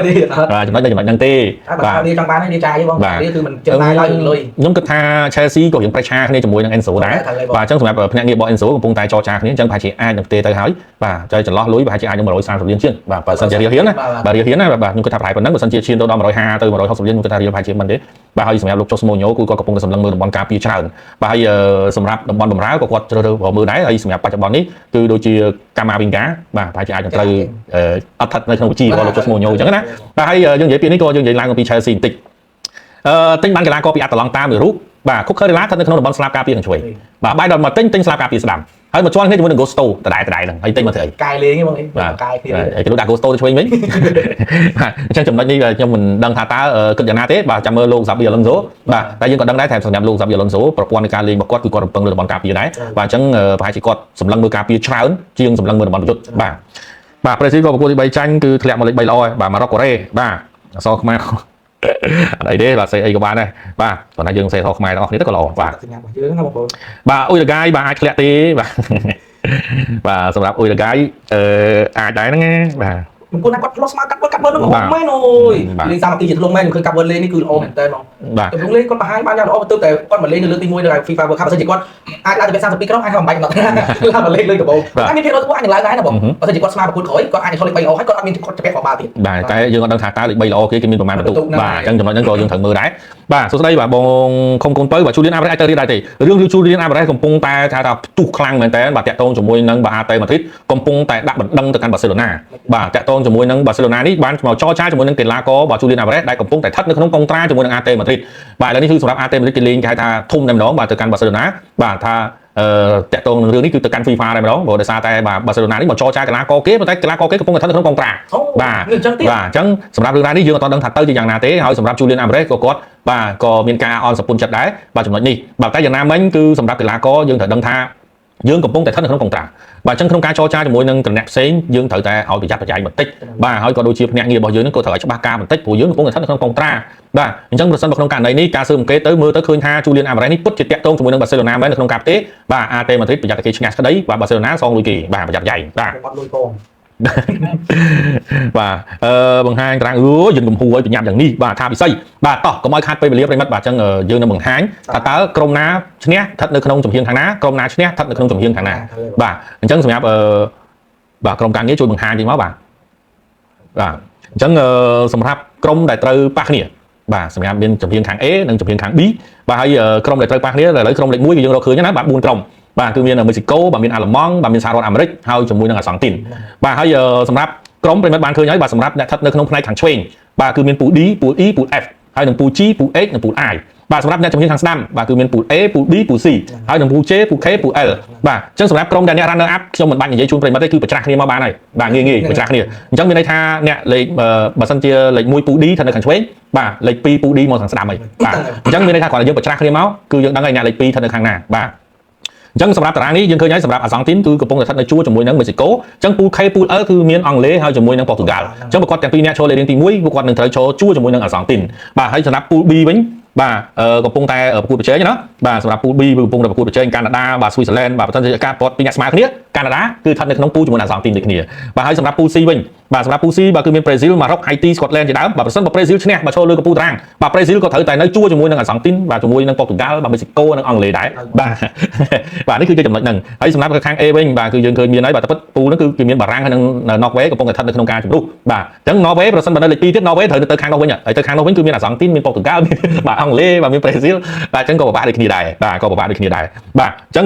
សម្រាប់ទាំងពីរនេះក៏យើងបានឃើញដែរណាសម្រាប់4ក្រុមនេះគឺយើងរកបានដល់ហើយបាទគឺមានតាំងពីបាទអាមេរិកបាទអាល្លឺម៉ង់បាទមេស៊ីកូហើយជាមួយនឹងអាសង់ទីនបាទក្រៅពីហ្នឹងគឺកំពុងតែស្ថិតនៅក្នុងការប្រកួតប្រជែងនៅឡើយណាបាទអញ្ចឹងសម្រាប់ពូ B បាទនៅឡើយទេបាទស្រូបចាំការប្រកួតនៅក្នុងយប់នេះបាទដែលនៅក្នុងពូ B យប់នេះហ្នឹងគឺមានកាណាដាជាមួយនឹងស្វីស័រឡែនហើយកាតាហើយជាមួយនឹងបូស្នីបាទអញ្ចឹងប្រសិនបើក្នុងករណីបាទដែលកាណាដាគេធ្វើបានល្អអូខេបាទគឺគេបាទចូលលេខ1បាទអញ្ចឹងគេនៅខាងស្ដាំដៃបាទនឹងអ្នកលេខ2ប្រកាសឆ្នះគឺមកខាងឆ្វេងហើយបាទអញ្ចឹងយើងងាយស្រួលគិតទេប្រិមិត្តប្រសិនបើលេខ1ស្ថិតនៅខាងណាលេខ2គឺប្រច្រាស់បាទងាយមែនតើបាទងាយមែនតើបាទអញ្ចឹងឧទាហរណ៍ថាខាង A មាន D E F G H I បាទអ្នកលេខ1អញ្ចឹងលេខ1ពូល D គឺត្រូវលេខ2ពូល D គឺត្រូវមកខាងស្ដាំលេខ2ពូល E គឺត្រូវមកខាងស្ដាំលេខ2ពូល F ក៏ត្រូវមកខាងស្ដាំដែរបាទងាយគិតណាប្រិមិត្តបាទងាយពិតងាយគិតទេបាទអញ្ចឹងសម្រាប់អាសង់ទីនបាទប៉ូទុយហ្គាល់ត្រូវជួបទេបាទប៉ុន្តែប៉ូទុយហ្គាល់បើសិនជាឈ្នះក៏លេខ2ក៏ពិបាកដែរព្រោះត្រូវមកខាងឆ្វេងដៃមកខាងឆ្វេងដៃក៏មានបារាំងនៅក្នុងនឹងដែរបើសិនបើបារាំងចូលលេខរៀងទី1បាទប៉ុន្តែបើបារាំងចូលលេខរៀងទី2បារាំងមកខាងនេះវិញហ្នឹងហើយមកខាង B វិញបាទបារាំងមកខាង B បាទវាមានរឿងទីគ្នាបាទបារាំងមកខាង B មានតាំងពីអាសង់ទីនអង់គ្លេសផងហើយជាមួយនឹងប៉ូទុយហ្គាល់ផងមកប៉ះគ្នាខ្ទេចនៅខាងនេះអលីបាទអញ្ចឹងចំណុចនេះបាទអញ្ចឹងប្រិមត្តក៏បានឃើញដែរបាទក្រុមដែលត្រូវប៉ះគ្នាហើយខ្ញុំនឹងអាប់ដេតនៅថ្ងៃស្អែកបាទសម្រាប់ពូលនេះបាទអញ្ចឹងយើងរកឃើញ4ហើយអញ្ចឹងថ្ងៃស្អែកគឺយើងមាន B C D តទៀតណាបាទយើងរកលេខ1ឃើញហើយបាទអញ្ចឹងមួយទៀតផងដែរសម្រាប់ក្រុមលេខ3ដែលល្អបាទយើងនឹងបង្ហាញក្រុមលេខ3ដែលល្អនឹងត្រូវប៉ះគ្នារឿងម៉េចដែលខ្ញុំជម្រាបជូនប្រិមត្តថាពេលដែលគាត់ប៉ះគ្នាហ្នឹងគឺពិបាកនៅក្នុងការនិយាយបាទការពិបាកនៅក្នុងការនិយាយនេះគឺដោយសារកត្តានោះគឺមានរហូតទៅដល់495ករណីបាទដែលគាត់ទាំងពីរហ្នឹងនឹងអាចនឹងត្រូវប៉ះគ្នាជាមួយនឹងក្រុមលេខ3តែគ្រាន់តែយើងអាចដឹងបានថាសម្រាប់ក្រុមហ្នឹងគឺត្រូវប៉ះលេខ1ពូណាតែប៉ុណ្្នឹងទេបាទអញ្ចឹងយើងបង្ហាញតិចមកបាទសម្រាប់ possible បាទ495ករណីនេះជំរាបជូនប្រិមត្តបញ្យល់មកតិចទេបាទអត់មានន័យវែងឆ្ងាយទេប្រិមត្តក៏បានឃើញតារាងដែរគឺក្រុម8ក្រុមដែលមានលេខ8ដែលល្អហ្នឹងគឺមានបាទក្នុងតារាងរបស់គេគឺបែងចែកអស់ហើយគឺមាន A B C រហូតដល់ L បាទប៉ុន្តែប្រសិនបើចង់ប៉ះមួយពូណានោះគឺមានរហូតដល់បាទបន្ទាត់ខ្ញុំដាក់ពី1 2 3 4 5 6បាទរំលងរហូតដល់495ឯណោះ បាទអញ្ចឹងគ្មានក្រុមមួយណាដែលនៅលេខ3នឹងព្យាយាមផ្លាស់ប្ដូរខ្លួនឯងបានទេបាទព្រោះថារំពឹងទៅលើក្រុមផ្សេងដែរបាទឧទាហរណ៍ដូចនៅខាងលើគេអញ្ចឹង EFG HIJKL បានន័យថាក្រុមដែលស្ថិតនៅក្នុងលេខ3ដែលល្អដែលមានតាមតារាង EFG HIJKL នេះបាទនឹងត្រូវចាត់ចូលដែរនឹងត្រូវប៉ះជាមួយនឹងក្រុមណាខ្លះអញ្ចឹងលេខ1 Pool A នឹងត្រូវប៉ះជាមួយលេខ3 Pool E បាទលេខ1 Pool B នឹងត្រូវប៉ះលេខ3 Pool C ណាបាទអញ្ចឹងប្រសិនបើក្នុងករណីដែលវាមិនអញ្ចឹងទេបាទដូចជាក្នុងករណី495វិញបាទអញ្ចឹង pool ដែលលេខ3ដែលល្អគឺស្ថិតមានដូចជា pool A B C D E F G H អញ្ចឹងលេខ1 pool A នឹងត្រូវប៉ះមួយលេខ3 pool A វិញបាទអញ្ចឹងចំណុចនេះគឺខ្ញុំនិយាយជូនប្រិមិត្តថាពិបាកនៅក្នុងការបកស្រាយជូនប្រិមិត្តដោយសារតែវាច្រើនករណីអញ្ចឹងប៉ុន្តែខ្ញុំគ្រាន់អាចបកស្រាយជូនប្រិមិត្តវិញបានថាឧទាហរណ៍លេខ3 pool A លេខ3 pool A គាត់អាចប៉ះបានតែ2ទេបាទគាត់អាចនឹងត្រូវប៉ះជាមួយនឹងអាឡម៉ង់បាទហើយគាត់នឹងអាចប៉ះជាមួយអ្នកឈ្នះ pool G លេខ1 pool G បាទអញ្ចឹងប្រហែលលេខ1លេខ3 pool A អញ្ចឹងណាបាទយើងមើលទៅលេខ3 pool A ហ្នឹងអត្រាខ្ពស់ហ្នឹងគឺឆែកណាបាទអត្រាខ្ពស់គឺឆែកបាទអញ្ចឹងបើសិនជាទៅណាបាទប៉ុន្តែមើលទៅ pool A ហ្នឹងមើលមិនទៅប្រហែលជាដឹងបានទៅអត់ទេបាទសួរបានលេខ3ល្អមិនសួរបានលេខ3ល្អទេបាទបាទសួរឆែកហ្នឹងស្មើវិញក៏បាន2បន្ទុកហ្នឹង2បន្ទុកមើលទៅបានលេខ3ល្អទេបាទ4បន្ទុកគេលោក4បន្ទុកសង្ឃឹមបាទ4បន្ទុកសង្ឃឹមចាប់ពី3ទៅសង្ឃឹមបាទចាប់ពី3ទៅសង្ឃឹមបាទរវល់ខ្លាំងរឿងលេខ3នោះមើលសិនមើលមិនយល់ទេបាទតែមិនមែនមើលអីមើលមិនយល់ទេប្រិមិត្តបាទលទ្ធផលប៉ុណ្ណេះមានអីពិបាកមើលទេបាទគ្រាន់ថាបាទស្អែកខ្ញុំនឹងដាក់ជូនប្រិមិត្តបន្ថែមទៀតបាទតាក់ទងជាមួយនឹងរឿងនេះថាលេខ3 pool A នេះនឹងអាចប៉ះជាមួយលេខ1 pool ណាខ្លះបាទហើយលេខ2 pool A លេខ3 pool B ទៅបាច់នឹងប៉ះជាមួយណាខ្លះបាទគ្រាន់តែជំរាបជូនប្រិមិត្តត្រួសប៉ុណ្ណឹងណាឲ្យបងប្អូនសិនទេបាទហើយការរៀបរាប់គឺនៅថ្ងៃស្អែកបន្តបាទអញ្ចឹងប្រាប់ទៅកាន់ប្រិមិត្តនេះដើម្បីប្រិមិត្តសួរខ្ញុំមកខ្ញុំបកស្រាយថាតើបើសិនជាលេខ3នេះទៅប៉ះមួយអីនោះតារាងមួយខ្សែមកខ្ញុំឯងសួរខ្ញុំអត់អាចឆ្លើយបានទេបាទព្រោះវែងពេកបាទមិនធម្មតាណា495ម្ដងបាទអត់ដឹងថានៅក្នុងបន្ទាត់មួយណាបាទយើងមិនដឹងថានៅក្នុងបន្ទាត់មួយណាបាទយើងមិនដឹងថា pool A pool B pool C អាចនឹងបានលេខ3ល្អអត់ចំណុចហ្នឹងប្រិមិត្តបាទអញ្ចឹងចំណុចហ្នឹងគឺគ្រាន់តែនេះទេប៉ុន្តែគ្រាន់តែយើងដឹងច្បាស់ការមួយថាលេខ1 pool លេខ3 pool A ហ្នឹងនឹងត្រូវប៉ះ1គឺប៉ះអាឡម៉ង់ហើយបាទ2គឺត្រូវប៉ះជាមួយនឹងលេខ1 pool G បាទអញ្ចឹងមានតែ2ហ្នឹងឯងដែលគាត់នឹងត្រូវប៉ះសម្រាប់លេខ3 pool A បាទលេខ3 pool A ប៉ុន្តែយើងក៏លេខទៅមើលលេខ3 pool A វិញអាចណាគេឧទាហរណ៍ថាយើងអាចនិយាយថា check ចុះបាទប៉ុន្តែមើលទៅអត្រាទីបាទមើលទៅ pool A នោះថាជាមិនបានទៅជួបគេទេបាទអញ្ចឹងគាត់ប្រសិនបើគាត់សោយគាត់អាចនឹងប៉ះជាមួយនឹងអាឡម៉ង់បាទប៉ុន្តែលេខ1 pool G យើងក៏ដឹងដែរថាបច្ចុប្បន្នយើងអត់ដឹងថាអ្នកណាកំពុងតែល្អពេកទេព្រោះដោយសារតែ pool G ហ្នឹងមើលទៅលេខពិបាកគ្នាបាទសម្រាប់ pool basic បាទ ASIP អីហ្នឹងឯងតែគាត់ថាឥឡូវ ASIP គេកំពុងតែមានព្រៀបបាទដោយសារគេមានបន្ទុកអញ្ចឹងណាបាទអញ្ចឹងតែប៉ុណ្្នឹងទៅព្រោះការប្រិមិត្តបាទសូមជ័យពីបងបាទតើវាយមិចស៊ីកូបានអត់មិចស៊ីកូបាទប្រិមិត្តសួរថាតើមិចស៊ីកូនេះគាត់ទៅដល់ណាហើយបាទតែប្រិមិត្តចង់វាយព្រោះថាមិចស៊ីកូគេលេខ1 direct ហើយបាទមិចស៊ីកូគឺលេខ1 direct ហើយបាទអញ្ចឹងទោះបីជាគាត់យប់នេះចាញ់បាទ 5-0 ទៀតក៏មិចស៊ីកូនេះគឺនៅលេខ1 direct ទេបាទអញ្ចឹងជួយប្រិមិត្តម្ដងទៀតណាមិចស៊ីកូគេ direct ហើយបាទអញ្ចឹងប្រិមិត្តទៅវាយមិចស៊ីកូទៀតធ្វើអីបាទមិចស៊ីកូគឺបានយកឈ្នះកូរ៉េទៅយកឈ្នះសោតអាហ្វ្រិកាបាទហើយក៏យកឈ្នះទៅលើកូរ៉េហើយដែរអញ្ចឹងទាំងពីរទូនេះគឺ head to head របស់គេឈ្នះទាំងពីរបន្ទុករបស់គេគឺនាំមុខទៀតគឺ6បន្ទុកអញ្ចឹងប្រសិនបើក្នុងករណីតែបន្ទុកស្មើមួយកូរ៉េខាងត្បូងបាទ6បន្ទុកដូចគ្នាក៏នៅតែមិចស៊ីកូឈរលេខទី1ដែរព្រោះតែ head to head មិចស៊ីកូឈ្នះកូរ៉េហើយបាទអញ្ចឹងនេះជាមូលហេតុដែលមិចស៊ីកូឈរលើកំពូលតារាងព្រោះនៅក្នុងឆ្នាំនេះគេគិតគ្រាប់បាល់ទេគេគិតទៅលើ head to head ដំបូងផុតពី head to head ហើយបានគេគិតលើគ្រាប់បាល់បាទអញ្ចឹងគេគិតលើ head to head ណាប្រិមិត្តណាគឺក្រុមទាំងពីរដែលកំពុងប្រកួតប្រជែងគ្នានឹងប៉ះគ្នានឹងអ្នកណាឈ្នះបាទការប្រកាស2013បារាំងពូស៊ីលើកពីដល់2022អសង់ទីនពូស៊ីលើកដែរបាទចុះ2021ប្រេស៊ីលពូស៊ីតិចលើកដែរទៅបាទកាលពី2018 2022បាទពូលមានតិចហើយឥឡូវពូលមានច្រើនពូលវាខុសគ្នាប្រិមិត្តអញ្ចឹងគេរកស៊ីគុណនៅបាទបាទប្រុងម៉ៅមានអាវណាអស់ផ្ទះបាទប្រិមិត្តបាទសុំខាន់ទៅឲ្យទូបាទពេលខ្លះទៅក៏អាវបោកខ្លះអីខ្លះអញ្ចឹងណាបាទបើពាក់អាវដដែលប្រិមិត្តដូចខ្ញុំហ្នឹងមិនសមមិនប៉ូទុយហ្គាល់ប្រិមិត្តថាអាវដែរបាទអញ្ចឹងគាត់ថាកុំឲ្យពាក់អាវដែរគាត់ពាក់អាវមែនយូមកបាទបាទអញ្ចឹងនិយាយជូនប្រិមិត្តហើយបាទភក្តីមុតបាទសូម3គូអញ្ចឹងដូចជាគូដែលបញ្ចូលប្រាប់ប្រិមិត្តក៏ហើយដែរបាទហើយក្រុមដែលត្រូវនឹងអាចប៉ះគ្នាក៏បញ្ចូលជូនទៅកាន់ប្រិមិត្តរួចរាល់ហើយបាទអញ្ចឹងសម្រាប់គូយប់នេះបាទយើងក៏លេខទៅមើលគូដំបូងមុនណាបាទសម្រាប់បូស្នីជាមួយនឹងកាតាគាត់ទាំងពីរនាក់នេះគឺមួយបញ្ជើទៅមិនមុខទេបាទអញ្ចឹងសម្រាប់យប់នេះគឺគាត់ប្រឹងប្រែងឈ្នះដូចគ្នាដើម្បីឲ្យខ្លាចជាក្រុមដែលលេខ3ល្អបាទអញ្ចឹងសម្រាប់ក្រុមទាំងពីរនេះបើសិនជាយើងប្រៀបធៀបស្វីសឺឡែនគឺគាត់បាទមានបញ្ហាបន្តិចដោយសារតែការប្រកួតស្វីសឺឡែនដំបូងនោះគឺគាត់ស្មើជាមួយនឹងកាតាបាទអញ្ចឹងចំណុចនេះគឺធ្វើឲ្យខាងស្វីសឺឡែននេះគឺគាត់បាទក៏ពិបាកដែរប្រសិនបើគាត់ស្មើជាមួយនឹងកាណាដាបាទគឺគាត់មានឱកាសបាទក៏ដូចជាល្អដូចគ្នានៅក្នុងការឡើងទៅកាន់វគ្គបន្ទាប់តែប្រសិនបើស្វីសចាញ់កាណាដាបាទហើយសម្រាប់កាតាបាទអាចយកឈ្នះទៅលើបូស្នីគឺអាស្រ័យលើគ្រាប់បាល់ហើយព្រោះគាត់ទាំងពីរនាក់គឺគេហៅថា head to head គឺគាត់ដូចស្មើគ្នាបាទប៉ុន្តែយ៉ាងណាមិញគូតែកាតានោះស៊ីរហូតដល់7គ្រាប់អីនោះបាទ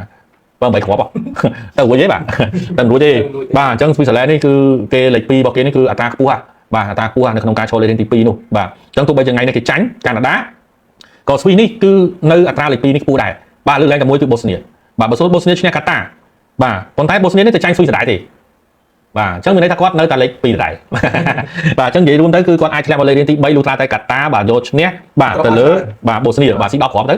បាទស៊ី10គ្រាប់ទៅព្រោះឥឡូវកាតាចាប់ពាក់គ្រាប់បាល់អង្កប់សេរីចាប់ពាក់6គ្រាប់មកបាទអញ្ចឹងស្វីស័រឡែនជំនេះគឺគេហៅថាគេលេងតាមបែបអាំងហើយបាទលេងបាទកាតាបាទកាណាដាស៊ីក៏ស៊ីទៅបាទមិនស៊ីក៏អីទៅបាទប៉ុន្តែប្រយ័ត្នតែកាណាដាស៊ី3-0អស់គ្រាប់បាល់បាទប្រយ័ត្នតែកាណាដាស៊ីថែមទៀត6-0ចាប់ពាក់3គ្រាប់បាទកាតានោះទៅស៊ីបាន3-0ដែរបាទលេខគិតទៅលើ fair play បន្តទៀតបាទបាទយ៉ាប់យ៉ាយណាបាទសម្រាប់ស្វីនិងកាណាដាយល់ល្អរំលងចោលទៅបែរសម្រាប់បូស្នីនិងកាតាបាទប្រិមត្តតាអូយបាទមើលទៅលើបូស្នីនឹងឲ្យជ័យកាតាអីណាអីណាបាទប៉ុន្តែបាល់នេះមិនស្រួលស្មើបាទប៉ុន្តែបូស្នីនេះមិនស្រួលឈ្នះអត្រាឈ្នះខ្ពស់ប៉ុន្តែប្រហែលជាស៊ីមិនដាច់កាតាទេបាទបាល់នេះខ្ញុំគិតថាមានទៅមានមកបាទប្រិមត្តឆ្លាញ់ over ទំនងហើយសម្រាប់គូនេះសម្រាប់អ្នកណាដែលឈរលេខរៀងទី3ខ្ញុំសូមផ្ដល់ជូនឲ្យទៅកាន់បូស្នីបាទបូស្នីឈរលេខរៀងទី3ហើយសម្រាប់អ្នកលេខ1ប្រិមត្តបាច់សួរទេបាទព្រោះដោយសារតែកាណាដានេះគឺគេម្ចាស់ផ្ទះផងអញ្ចឹងយប់នេះគេសុំតែស្មើនឹងគឺគេចាប់ដៃគ្នាទៅហើយបាទបាច់ទៅប្រឹងអីពេកទេបាទហើយសម្រាប់គូបន្ទាប់គឺមានម៉ារ៉ុកនិងហៃទីស្កុតឡែនជាមួយនឹងប្រេស៊ីលដែលប្រព្រឹត្តទៅនៅវេលាម៉ោង5ព្រឹកបាទសម្រាប់ក្រុមទាំងពីរនេះយើងអាចនិយាយបានថាទាំងម៉ារ៉ុកទាំងប្រេស៊ីលគេស្មើគ្នារួចរាល់ហើយបាទប៉ុន្តែសម្រាប់ម៉ារ៉ុកគឺត្រូវបាទប៉ះជាមួយហៃទីនេះឲ្យរហូតដល់2ស្និតឯណោះបាទចង់ច្រើនណាបាទគណៈពេលដែលប្រេស៊ីលប៉ះស្កុតឡែនតែមួយស្និតកន្លះតែកុំភ្លេចថាស្កុតឡែនក៏គេគ្រាន់បានដែរបាទគេមិនយ៉ាប់យើងណាបាទប៉ុន្តែកាលណាមួយស្និតកន្លះខ្ញុំជឿជាក់ថាប្រេស៊ីលអាចទៅរួចបាទប្រេស៊ីលអាចទៅរួចតើកត្តាអ្វីដែលគាត់ទាំងពីរនាក់ត្រូវព្យាយាមបាទគេថាប្រឹងប្រែងទាំងសងខាងនោះបាទព្រោះដោយសារតែទាំងប្រេស៊ីលទាំងម៉ារ៉ុកស្ថិតនៅក្នុងពូល C ហើយសម្រាប់ពូល C នេះបាទអ្នកលេខ1ពូល C បាទនឹងត្រូវប៉ះជាមួយអ្នកលេខ2ពូល S ហើយអ្នកលេខ2ពូល S នឹងត្រូវប៉ះលេខ1ពូល C បាទលេខប្រឆាំងគ្នាណាប្រិមិត្តបាទអញ្ចឹងបើសិនជាប្រេស៊ីលឈរលេខរៀងទី1បាទគាត់នឹងអាចប៉ះជាមួយនឹងក្រុមលេខ2នៅពូល F អាចនឹងហូឡង់ឬក៏ជប៉ុនបាទអាចនឹងហូឡង់ឬក៏ជប៉ុនបាទប៉ុន្តែបើសិនបើលេខ2បាទគាត់នៅតែគាត់នៅត្រូវប៉ះ2នឹងដដែលបាទអញ្ចឹងសម្រាប់ទាំងប្រេស៊ីលទាំងម៉ារ៉ុកបាទម្យ៉ាងម្នាក់ទេបាទព្រោះគាត់ពីរនាក់លេខដូរគ្នាបាទលេខដូរគ្នាអញ្ចឹងបើសិនជាហូឡង់និងជប៉ុនលេខ1លេខ2បាទកិច្ចហូឡង់ប៉ះជប៉ុនកិច្ចជប៉ុនប៉ះហូឡង់ដែរបាទមកផែម្នាក់ទេបាទប៉ុន្តែសម្រាប់អ្នកលេខ1ពេលមិនដឹងហើយគឺវាត្រូវតែប៉ះជាមួយនឹងអ្នកលេខដែលមានទៀតជាងគាត់ហើយបាទអញ្ចឹងប្រកាសជាចង់បានលេខ1ហើយបាទហើយសម្រាប់ការប្រកួតនេះក៏គាត់ត្រូវតែប្រឹងប្រែងដែរបាទអញ្ចឹងយប់នេះខ្ញុំគិតថាប្រេស៊ីលអាចធ្វើបានល្អប៉ុន្តែប្រសិនបើសួរថាតើអ្នកណាចូលលេខទី1ខ្ញុំសូមផ្ដល់ឲ្យប្រេស៊ីលបាល់នេះប្រេស៊ីលអាចនឹងយកឈ្នះទៅលើស្កុតឡែនបាន2-0បាទ2-0តែម៉ារ៉ុកវិញមិនស្រួលយកឈ្នះទៅលើហៃទីមិនស្រួលបានតែមួយជ័យទេបាទ2-1មិនស្រួលអត់មួយជ័យទៀតបាទស្រួលអត់មួយជ័យទៀតយ៉ាងដែរព្រោះម៉ារ៉ុកគឺគេ secure ច្រើនហើយបាទអញ្ចឹងទោះបីជាគាត់ទៅលេខ1ក៏ត្រូវប៉ះខ្លាំងគាត់នៅលេខ2ក៏នៅតែប៉ះខ្លាំងដែរជាអត់ផុតទេបាទជាអត់ផុតទេបាទអញ្ចឹងកន្លែងនេះគឺសម្រាប់ម៉ារ៉ុកប្រហែលជាលេងតាមធម្មតាបាទតែប្រេស៊ីលប្រកាសជាចង់មកនៅលេខ1ហើយបាទព្រោះដោយសារតែខានលេខ1យូរដែរហើយបាទហើយមួយស្និតកន្លះវាធូរជាង2ស្និតបាទសម្រាប់កូរ៉េខាងត្បូងជាមួយនឹងសោតអាហ្វ្រិកាបាល់នេះខ្ញុំគិតថាវាយកូរ៉េហ្មងទៅបាទវាយកូរ៉េហ្មងទៅចូលប៉ុណ្ណឹងហើយកុំឲ្យចិនណាយអីច្រើនបាទហេតុអីខ្ញុំនិយាយថាកូរ៉េខាងត្បូងទេបាទបើសិនជាយើងនិយាយពីសោតអាហ្វ្រិកាបើសិនជាចង់បាទចូលលេខរៀងទី3ដែលល្អគឺត្រូវប្រឹងខ្លាំងណាស់បាទអញ្ចឹងកូរ៉េក៏គេបារម្ភដែរបាទអញ្ចឹងចំណុចនេះគឺគេត្រូវតែព្យាយាមដូចគ្នាបាទព្រោះតែមានទៅ3បន្ទុកទេបើសិនយប់នេះហ៊ានទៅចាញ់ទៅលើសោតអាហ្វ្រិកាធ្ងន់កចាញ់សោតអាហ្វ្រិកាហើយឆែកឈ្នះមេស៊ីកូទៅបរោយហ្នឹងហើយបងបាទទៅបរោយដូចការឆ្នាំ2022បាទប្រយ័ត្នហើយបាទឆ្លៀតអូអាល់ម៉ង់តាមទៀតកុំភ្លេចណាកូរ៉េខាងត្បូងគឺត្រូវការឈ្នះដែរបាទអនផុតស្មើបាទអនផុតបានស្មើព្រោះដោយសារតែប្រសិនបើគាត់ហ៊ានទៅចាញ់អាហ្វ្រិកខាងត្បូងឆែកឈ្នះមេស៊ីកូកូរ៉េខាងត្បូងបាទលើកដៃបាយបាទទៅផ្ទះវិញហើយបាទតាមជើងហោះហើ MX 3ចិត្តបាទអញ្ចឹងយប់នេះខ្ញុំគិតថាព្រឹកស្អែកកូរ៉េធ្វើបានល្អយ៉ាងហោចណាស់ក៏បានជ័យកន្លះស្និតដែរបាទយ៉ាងហោចណាស់ក៏បានជ័យកន្លះស្និតដែរឆែកជាមួយមេស៊ីកូលេងតាមបែបគេហៅថាកំដររូងព្រោះតែមេស៊ីកូឈរលើកំពូលតារាងហើយព្រៃមកសួរថាវាយបានអត់ខ្ញុំគិតថាកុំអីបាទអត្រាស្មើខ្ពស់បាទមិនសួរនឹងចាញ់ឆែកទៀតបាទចាញ់ទៅមេស៊ីកូឈរលើកំពូលតារាងហើយបាទគេអត់នឹងខ្វល់អីទេបាទអញ្ចឹងបាទសម្រាប់បាទប៉ូទុយហ្គាល់លេងយំមិញមិនដែរបាទញ៉ាពីណាអត់ដឹងទេបាទពួកគាត់ប៉ះជាមួយនឹងយូបេគីស្ថានចាំមើលគាត់ប៉ះមួយកូឡុំប៊ីយើងអាចនិយាយបានបាទដឹងថាតើទម្រង់លេងពិតប្រាកដរបស់គាត់មិនចាប់ពីប៉ះពីកូឡុំប៊ីទៅបាទជាទូទៅទម្រង់ការជួបគ្នានៅវគ្គ32ក្រុមដូចជាលេខ1ក្រុម2ភាគច្រើនទៅជួបក្រុមលេខ3ដែលមកពីពូផ្សេងឬជួបជាមួយនឹងពីពូផ្សេងបាទឧទាហរណ៍គំរូបាទជាធម្មតារឿងនោះវាអញ្ចឹងហើយបាទដល់ញ៉ាពីណាខ្ញុំនិយាយមិញហើយណាបាទអត់ទាន់អាចនិយាយបានថាប៉ូទុយហ្គាល់ល្អទេបាទកុំឃើញថាស៊ី 5-0 ថាគាត់ល្អនៅទេបាទពួកគាត់ស៊ីយូបេគីស្ថានបាទយូមិញគាត់ស៊ីទៅលើក្រូអាត 5-0 គាត់ស៊ីទៅលើអង់គ្លេស 5-0 អូខេខ្លាំងហើយបាទប៉ុន្តែនេះគឺគាត់ប៉ះមួយយូបេគីស្ថានអញ្ចឹងដូចខ្ញុំនិយាយជូនពេលឡើងវិញអញ្ចឹងចាំមើលការប្រកួតខាងស្អែកមួយគឺឃើញហើយបាទប៉ះជាមួយនឹងកូឡុំប៊ីដើម្បីស្វែងរកលេខ1គាត់នៅលេខ1ក៏ពិបាកគាត់នៅលេខ2ក៏ពិបាកស្រដៀងគ្នាទេបាទគាត់ថាបើសិនជាគាត់នៅលេខ2គាត់ប៉ះមួយលេខ2ហ្មងបើគាត់នៅលេខ1គាត់ប៉ះមួយលេខ3ធូរកម្លាំងតិចបាទធូរកម្លាំងតិចអញ្ចឹងបើគាត់លេងនៅលេខ2ត្រូវប៉ះមួយលេខ2ពូល L របស់បាទពូលអង់គ្លេសហើយមួយក្រូអាតហ្នឹងហើយចុះបើលេងបានលេខ2រួចហើយលេងអង់គ្លេសគេយកស្មើលេខ2ដែរមិនវិញមិនត្រូវប៉ះមួយអង់គ្លេសវគ្គ32អញ្ចឹងមិនត្រូវមានធ្លាក់មួយបាទមិនត្រូវមានធ្លាក់មួយហើយមិនត្រូវបើមានអ្នកជាប់មិនមានអ្នកធ្លាក់តែបើមានអ្នកសោចត្រូវមានអ្នកយំបាទអញ្ចឹងចំណុចហ្នឹងណាបាទ ចឹងប្រយ័ត្នមែនទេណាប្រិមិត្តបាទសម្រាប់ប៉ូទុយហ្គាល់គាត់អត់ទាន់បានសនុកចិត្តទេបើគាត់នៅលេខ1គាត់ยังធូរបន្តិចប៉ុន្តែគ្រាន់ថាគាត់នឹងត្រូវស្ថិតនៅក្នុងតារាងខាងស្ដាំជាមួយនឹងអាសង់ទីនបាទអញ្ចឹងគាត់នឹងត្រូវបើឈ្នះដូចគ្នានឹងត្រូវប៉ះគ្នាវគ្គ8ក្រុមចុងក្រោយបាទពេលនោះគឺរ៉ូណូបានប៉ះជាមួយនឹងមេស៊ីម្ដងទៀតហើយបាទប៉ុន្តែមើលទៅដូចឆ្ងាយគ្នាមិនទេបាទខ្ញុំមើលទៅមានអារម្មណ៍ថាកូឡុំប៊ីសុំត្រឹមតែស្មើបាទអញ្ចឹងប៉ូទុយហ្គាល់នឹងត្រូវធ្លាក់មកខាង B វិញទេខាង A វិញបាទធ្លាក់មកខាង A វិញវាអាចនឹងប៉ះអង់គ្លេសឬក៏មួយប៉ះមួយក្រូអាតនៅតែគ្រោះថ្នាក់ដដែលទឹកកពើឡើងលើខ្លាប៉ូទុយហ្គាល់សម្រាប់ថ្ងៃនេះជូនទៅកាន់ប្រិមិត្តបាទខ្ញុំឆ្លាញ់ជាងគេបាទគឺ over Bosnia បាទឆ្លាញ់ជាងគេបាទហើយបន្តមកទៀតគឺវាយប្រេស៊ីលហើយនិងកូរ៉េខាងត្បូងបាទបើសិនជាសួរថាចំណោមប្រេស៊ីលហើយនិងកូរ៉េខាងត្បូងឆ្លាញ់មួយណាជាងវាយកូរ៉េខាងត្បូងបាទវាយកូរ៉េខាងត្បូងទី1ជ័យតិចហើយការខំលេខរបស់កូរ៉េគឺគាត់គឺខំលេខដាក់ជើងចោលគឺគាត់ត្រូវការឈ្នះតែប្រហែលគាត់ចង់តែស្មើអាហ្នឹងក៏យើងវាអស់តាមនឹងដែរបាទអញ្ចឹងយើងស្វែងយល់ចិត្តគាត់កើតបាទអ្នកដែលកំពុងតែចង់ឈ្នះខ្លាំងបាទនៅក្នុងការប្រកួតយប់នេះបាទយើងអាចនិយាយបានថាអាចនឹងប្រេស៊ីលបាទក៏ដូចជាម៉ារ៉ុកនេះគឺអ្នកចង់ឈ្នះហើយបាទព្រោះនឹងថាចូលលេខ1ទៅប៉ះមួយខាងនោះលេខ2គាត់រៀងធូរបន្តិចបាទតែយ៉ាងណាមិញគឺសម្រាប់បន្ទុកក៏បដិញគ្នាអញ្ចឹងណាហើយកូរ៉េនេះគឺត្រូវការឈ្នះដាច់ខាតខ្លាចដល់បារម្ភគាត់ធ្លាប់ស្និទ្ធចាញ់បាទបើគាត់បានស៊ីមួយគ្រាប់អានឹងគាត់មានរពឹងហើយបាទអញ្ចឹងគាត់អាចនឹងទប់យកស្មាក៏បានដែរប៉ុន្តែប្រសិនបើក្នុងករណីដែលធានថាអាហ្វ្រិកខាងត្បូងដាក់មកគាត់មុនកូរ៉េខាងត្បូងចាប់បានភ័យបាទពលឹងហោះស៊ីផលិតហើយបាទព្រោះសារប្រយ័ត្នតែឆែកយកឈ្នះលើមេស៊ីកូចប់ហើយបាទចប់សពគ្រប់ហើយគាត់ចាញ់ទៅលើអាហ្វ្រិកខាងត្បូងទៅបាទហើយសោមកូរ៉េបាទមានអីទេកូរ៉េខាងត្បូងអញ្ចឹងការប្រកួតនេះខ្ញុំផ្ដល់ជូនឲ្យកូរ៉េខាងត្បូងល្អជាងគេនៅក្នុងការវាយបាទបើប្រៀបធៀបម៉ារ៉ុកនិងប្រេស៊ីលបាទព្រោះប្រេស៊ីលឲ្យជ័យក៏ច្រើនម៉ារ៉ុក2គ្រាប់ឯណោះបាទប៉ុន្តែសម្រាប់ប្រេស៊ីលមួយស្និតកន្លះខ្ញុំគិតថាវាទំនងដែរបាទល្មមបាទអញ្ចឹងសម្រាប់ខ្ញុំមាន3បាទប៉ុន្តែសម្រាប់វាយប្រេស៊ីលនេះវានឹងឆ្ងាយជាងគេបន្តិចបាទទី1គឺ over Bosnia បាទវាយទៅលើកូរ៉េខាងត្បូងហើយវាយទៅលើប្រេស៊ីលបាទហើយសម្រាប់គូមេស៊ីកូគេហៅថាលេងគេហៅថាដាក់ទឹកទេប្រយ័ត្នបាទហើយគណៈពេលដែលគូឆែកបាទជាមួយមេស៊ីកូនេះលេងដាក់ទឹកទេប្រយ័ត្នមែនតើបាទអញ្ចឹងដូចជាអស់គូហើយជូនប្រិមិត្តណោះបាទបាទដរ៉ាបជំរាបសួរបាទដេវីតបាទអាសង់ទីនឈរលេខ1ជួបខាងណា32ក្រុមសម្រាប់អាសង់ទីនបាទត្រូវជួបក្រុមដែលមានលេខ3បាទអាសង់ទីនណាបាទត្រូវជួបមួយក្រុមជួបជាមួយនឹងលេខ2 Pool H បាទលេខ2 Pool H បាទខ្ញុំចាំចាយអេស្ប៉ាញបាទប្រយ័ត្នតែអេស្ប៉ាញប្រកួតក្រោយអត់អាចយកឈ្នះបានបាទឈរលេខរៀងទី2អានឹងមានរឿងនិយាយគ្នាត្រូវប៉ះជាមួយអាសង់ទីនបាទជឿថាអាចនឹងពាក់32ក្រុមមានរឿងស្មារតីដល់មួយដែរបងអាចនឹងមានក្នុងអាចនឹងប៉ះគ្នាក្រុមធំអាចនឹងប៉ះគ្នាបាទបាទអញ្ចឹងសម្រាប់អាសង់ទីនរងចាំអត់មើលអេស្ប៉ាញបាទការប្រកួតចុងក្រោយបើអេស្ប៉ាញគឺត្រូវប៉ះគ្នាជាមួយនឹងអ៊ុយរ៉ាហ្គាយនេះឯងបើអេស្ប៉ាញសុំតែមកស្មើអូខេបាទអេស្ប៉ាញចូលលើកពូតារាងបាទអ៊ុយរ៉ាហ្គាយទៅប៉ះជាមួយអាសង់ទីនហើយយើងក៏ដឹងដែរបាទអាសង់ទីនចូលឈ្នះទៅលើអ៊ុយរ៉ាហ្គាយរួចរាល់ហើយបាទតែអេស្ប៉ាញមកត្រូវប៉ះលេខ2ប៉ះពូអាសង់ទីនវិញបាទអញ្ចឹងក៏ដូចជាធូរដែរណាបាទអញ្ចឹងអេស្ប៉ាញគឺត្រូវប្រឹងបាទការប្រកួតក្រោយបាទបើសិនជាអត់ប្រឹងទេបាទហ៊ានតែចាញ់អ៊ុយរ៉ាហ្គាយចូលលេខទី1បាទអេស្ប៉ាញនេះមកត្រូវជួបអាសង់ទីនហើយបាទអាចទេប្រិមិត្តបាទអេស្ប៉ាញសុំតែស្មើណាបាទបាច់ខ្វល់ទេបាទអេស្ប៉ាញសុំតែស្មើបានទេបាទពួកអ៊ុយរ៉ាហ្គាយនេះពីប្រកួតអត់មានឈ្នះទេស្មើទាំង2បាទស្មើទាំង2បាទអញ្ចឹងសរុបសេចក្តីមកគឺអត្រាខ្ពស់ណាស់បាទអាសង់ទីនប៉ះអាចនឹងប៉ះនឹងអ៊ុយរ៉ាហ្គាយនេះឯងបាទប៉ុន្តែវាមិនទៀងទាត់តែពេលមកវាមិនទៀងទាត់គេលោចចុះឡើងខេបពតស៊ីសាអូឌីអារ៉ាប៊ីហើយអេស្ប៉ាញស៊ីអ៊ុយរ៉ាហ្គាយបន្តទៀតរឿងទៀតបាទខេបពតនេះទៅប៉ះជាមួយនឹងអាសង់ទីនបាទដល់ពេលខេបពតប៉ះអាសង់ទីនស្មើមួយខេបពតលេងបាក់ខែហ្មងចាញ់ពេញនាទីចប់និយាយបាទនិយាយដូចគេហៅថាសេណារីយ៉ូបាទនិយាយដូចនិពន្ធរឿងហ្នឹងបាទវាមិនដល់ថ្នាក់ហ្នឹងទេបាទប៉ុន្តែកុំភ្លេចថាបាទខេបពតនេះគឺគាត់បកកែបត់ណាបាទពីប្រកួតđấyគាត់អត់ទៅស្ប៉ាញគាត់ស៊ីគាត់បាទអ៊ុយរ៉ាហ្គាយគាត់ស៊ីគាត់បាទមិនស្រួលទេបាទតើអំណាចអង់គ្លេសត្រូវតែគុំបាទហ្គាណាបាទតាំងសុំទំនួលមួយតើកូឡុំប៊ីនិងប៉ូទុយហ្គាល់ប្រវត្តិប៉ះគ្នាតើគូនេះមួយណាមិនដែរងាប់ហើយយើងកុំនិយាយអញ្ចឹងទេប្រិមិត្តប្រវត្តិមើលអត់ដឹងទេបាទប្រវត្តិអត់ដឹងទេហេតុអីខ្ញុំនិយាយថាប្រវត្តិអត់ដឹងសម្រាប់លីកសម្រាប់ក្លឹបអត់សូវអីទេយើងអាចយកប្រវត្តិមកនិយាយបានច្រើនប៉ុន្តែសម្រាប់ប្រទេសនេះគឺពិបាកយើងនិយាយប្រវត្តិមកនិយាយគឺពិបាកណាស់ព្រោះដោយសារហេតុអីទេព្រោះដោយសារតែបាទប្រទេសនីមួយៗគឺមានការប្រែប្រួលនៅធនធានមនុស្សខុសៗគ្នាអញ្ចឹងហើយយើងមើលសួរថាប្រវត្តិរបស់អ៊ីតាលីមិនអូស៊ីគេរៀបប៉ុន្តែដល់អ៊ីតាលីមិនខានឡើងមើលខាប់ប្រហែលឡើងណាបាទអញ្ចឹងបើសិនឲ្យទៅប្រៀបធៀបគ្នាកូឡុំប៊ីនិងប៉ូទុយហ្គាល់ប្រវត្តិប៉ះគ្នាមិនអត់ជោគជ័យទេប្រិមិត្តអត់ជោគជ័យទេជុំវិញថាកូឡុំប៊ីនេះក៏ជាជើងខ្លាំងមិនសូវរំលងទេនៅក្នុងការឡើងមកកាន់ World Cup បាទអញ្ចឹងសម្រាប់ប៉ះគ្នានេះខ្ញុំអាចនិយាយបានថាមិនទាន់អាចនិយាយបានទេហើយយើងក៏ឃើញថាកូឡុំប៊ីចុងក្រោយនៅក្នុងពូលមួយគ្នានេះក៏កូឡុំប៊ីគេល្អដែរបាទគេល្អជាងប៉ូទុយហ្គាល់ដែលស្មើទៀតអញ្ចឹងមានន័យថាគេកំពុងតែល្អជាងហើយបាទអញ្ចឹងការប្រកួតចុងក្រោយអាចនឹងស្មើនឹងហើយបាទប្រព័ន្ធចិនស្មើប៉ូទុយហ្គាល់លេខ2បាទអាសង់ទីនលេខ2បាទជីហើយបាទជីបាទទូទៅប៉ាបារាំងបាទធ្ងន់ទៀតបាទអាសង់ទីនបាទតែប៉ុន្តែយ៉ាងនេះទេបាទនៅខាងណាក៏តឹងដែរបាច់ខំប្រឹងរើខ្លួនទេបាទបាច់ខំប្រឹងរើខ្លួនទេបាទអញ្ ចឹងមួយទៀតខ្ញុំបញ្យល់តែកាន់បញ្យល់ជំរាបជូនប្រិយមិត្តចេះបាទសម្រាប់ក្រុមនៅក្នុងតំបន់អឺរ៉ុបគាត់យល់ពីគ្នាច្រើនប៉ុន្តែនៅទៅពេលទៅប៉ះជាមួយនឹងបាទ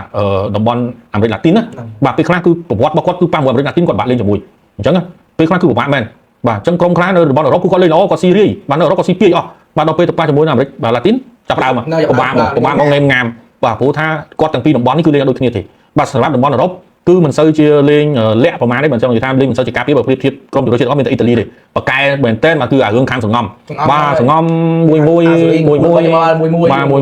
យបាទមើលទៅដូចជាគេហៅថារងណាបើសិនជាយើងនិយាយបដៅមើលទៅដូចជាងាប់ឡើយបាទសោកបានម្ដាយផ្លាប់រងជាប់រហូតដល់គ្រប់ទឹកលើកពៀនបាទអញ្ចឹងមិនថាចំណុចហ្នឹងហើយសម្រាប់នៅខាងអាមេរិកឡាទីនប្រិមត្តការស៊ីគ្នាមិនសូវជាច្រើនទេបាទពួកគាត់លេងគឺពួកគាត់លេងតាមបែបគេហៅថាបង្ហាញនៅសមត្ថភាពច្រើនជាងការចង់បានគ្រាប់បាទអញ្ចឹងមានដូចជាការបញ្ជូនឲ្យគ្នាបង្កើតដូចជាទីការឬក៏អីផ្សេងហ្នឹងណាបាទគឺរៀនតាមបែបបច្ចេកទេសច្រើនបាទតែនៅក្នុងតំបន់អឺរ៉ុបអត់ទេគឺគេចាប់ផ្ដើមលេង counter បាទការពារវាយបកធ្វើមិនបាទបង្ហាញនៅការលេងយកគ្រាប់បាល់បានច្រើនបាទអញ្ចឹងគាត់ទាំងពីរនាក់គឺលេងអត់ដូចគ្នាទេអញ្ចឹងបើសិនបើប៉ះគ្នាបាទលេងជាមួយអាមេរិកឡាទីនគឺត្រូវរៀងគេថារំគេថាវាប្រសាទចិត្តខ្លួនឯងតិចបាទងាប់អារម្មណ៍តិចគុំទៅជាយាមច្រឡោតបាទមួយបាទយើងឃើញទេបាទបារាំងជាមួយអសងទីនបែកប្រាច់គាត់ចុងក្រោយរៀងច្រឡោតតិចបារាំងលេងច្រឡោតបាទរៀងច្រឡោតតិចបើគុំច្រឡោតមួយមកបាទពិបាកលេងហើយបាទអារម្មណ៍នេះទឹកភ្នែកបាទហើយយើងឃើញអាសងទីនប៉ះជាមួយនឹងក្រុមនៅតំបន់អាមេរិកឡាទីនដូចគ្នាដូចជាពិសេសប៉ះជាមួយនឹងក្រុមដែលគាត់មិនសូវចង់លេងប្រយុទ្ធអត់ស៊ីទេសៀកកើតទេបាទអញ្ចឹងកន្លែងនេះគឺជាកន្លែងមួយដែរណាដែលជំរាបជូនប្រិយមិត្តថារបៀបលេងនៅក្នុងតំបន់មួយគឺមិនដូចគ្នាទេបាទប៉ុន្តែបើសិនជាយើងនិយាយអំពីក្រុមដែលលេងមិនចេះអញ្ញាញ៉ៃបិទអីអញ្ញាញ៉ៃនោះគឺមានតែប្រេស៊ីលហ្នឹងឯងដែលគេហៅថាចូលទៅដាក់យកដែរខ្វល់ទេអត់ចេះទុកឲ្យណាគេទេអញ្ចឹងហើយក៏មួយរយៈនេះក៏ស្ពៃយូរដែរបាទច្រើនឆ្នាំហើយដែរបាទសម្រាប់ការរងចាំជាមួយនឹងភាពល្បីល្បាញនៅក្នុង World Cup ហ្នឹងត្រឡប់មកវិញបាទអញ្ចឹងក៏ប៉ុណ្ណេះបាទហើយកូឡុំប៊ីបាទអែមពួកខ្ញុំវាយ 0.75 បាទមករកតពីស្និតកន្លះដាច់អត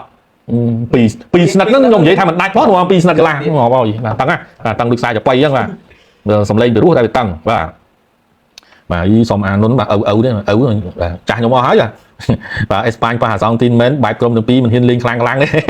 បើសិនជាក្រុមទាំងពីរប៉ះគ្នាតែថាទៀតប្រិមិត្តបាទខ្ញុំគិតថាថាទៀតបា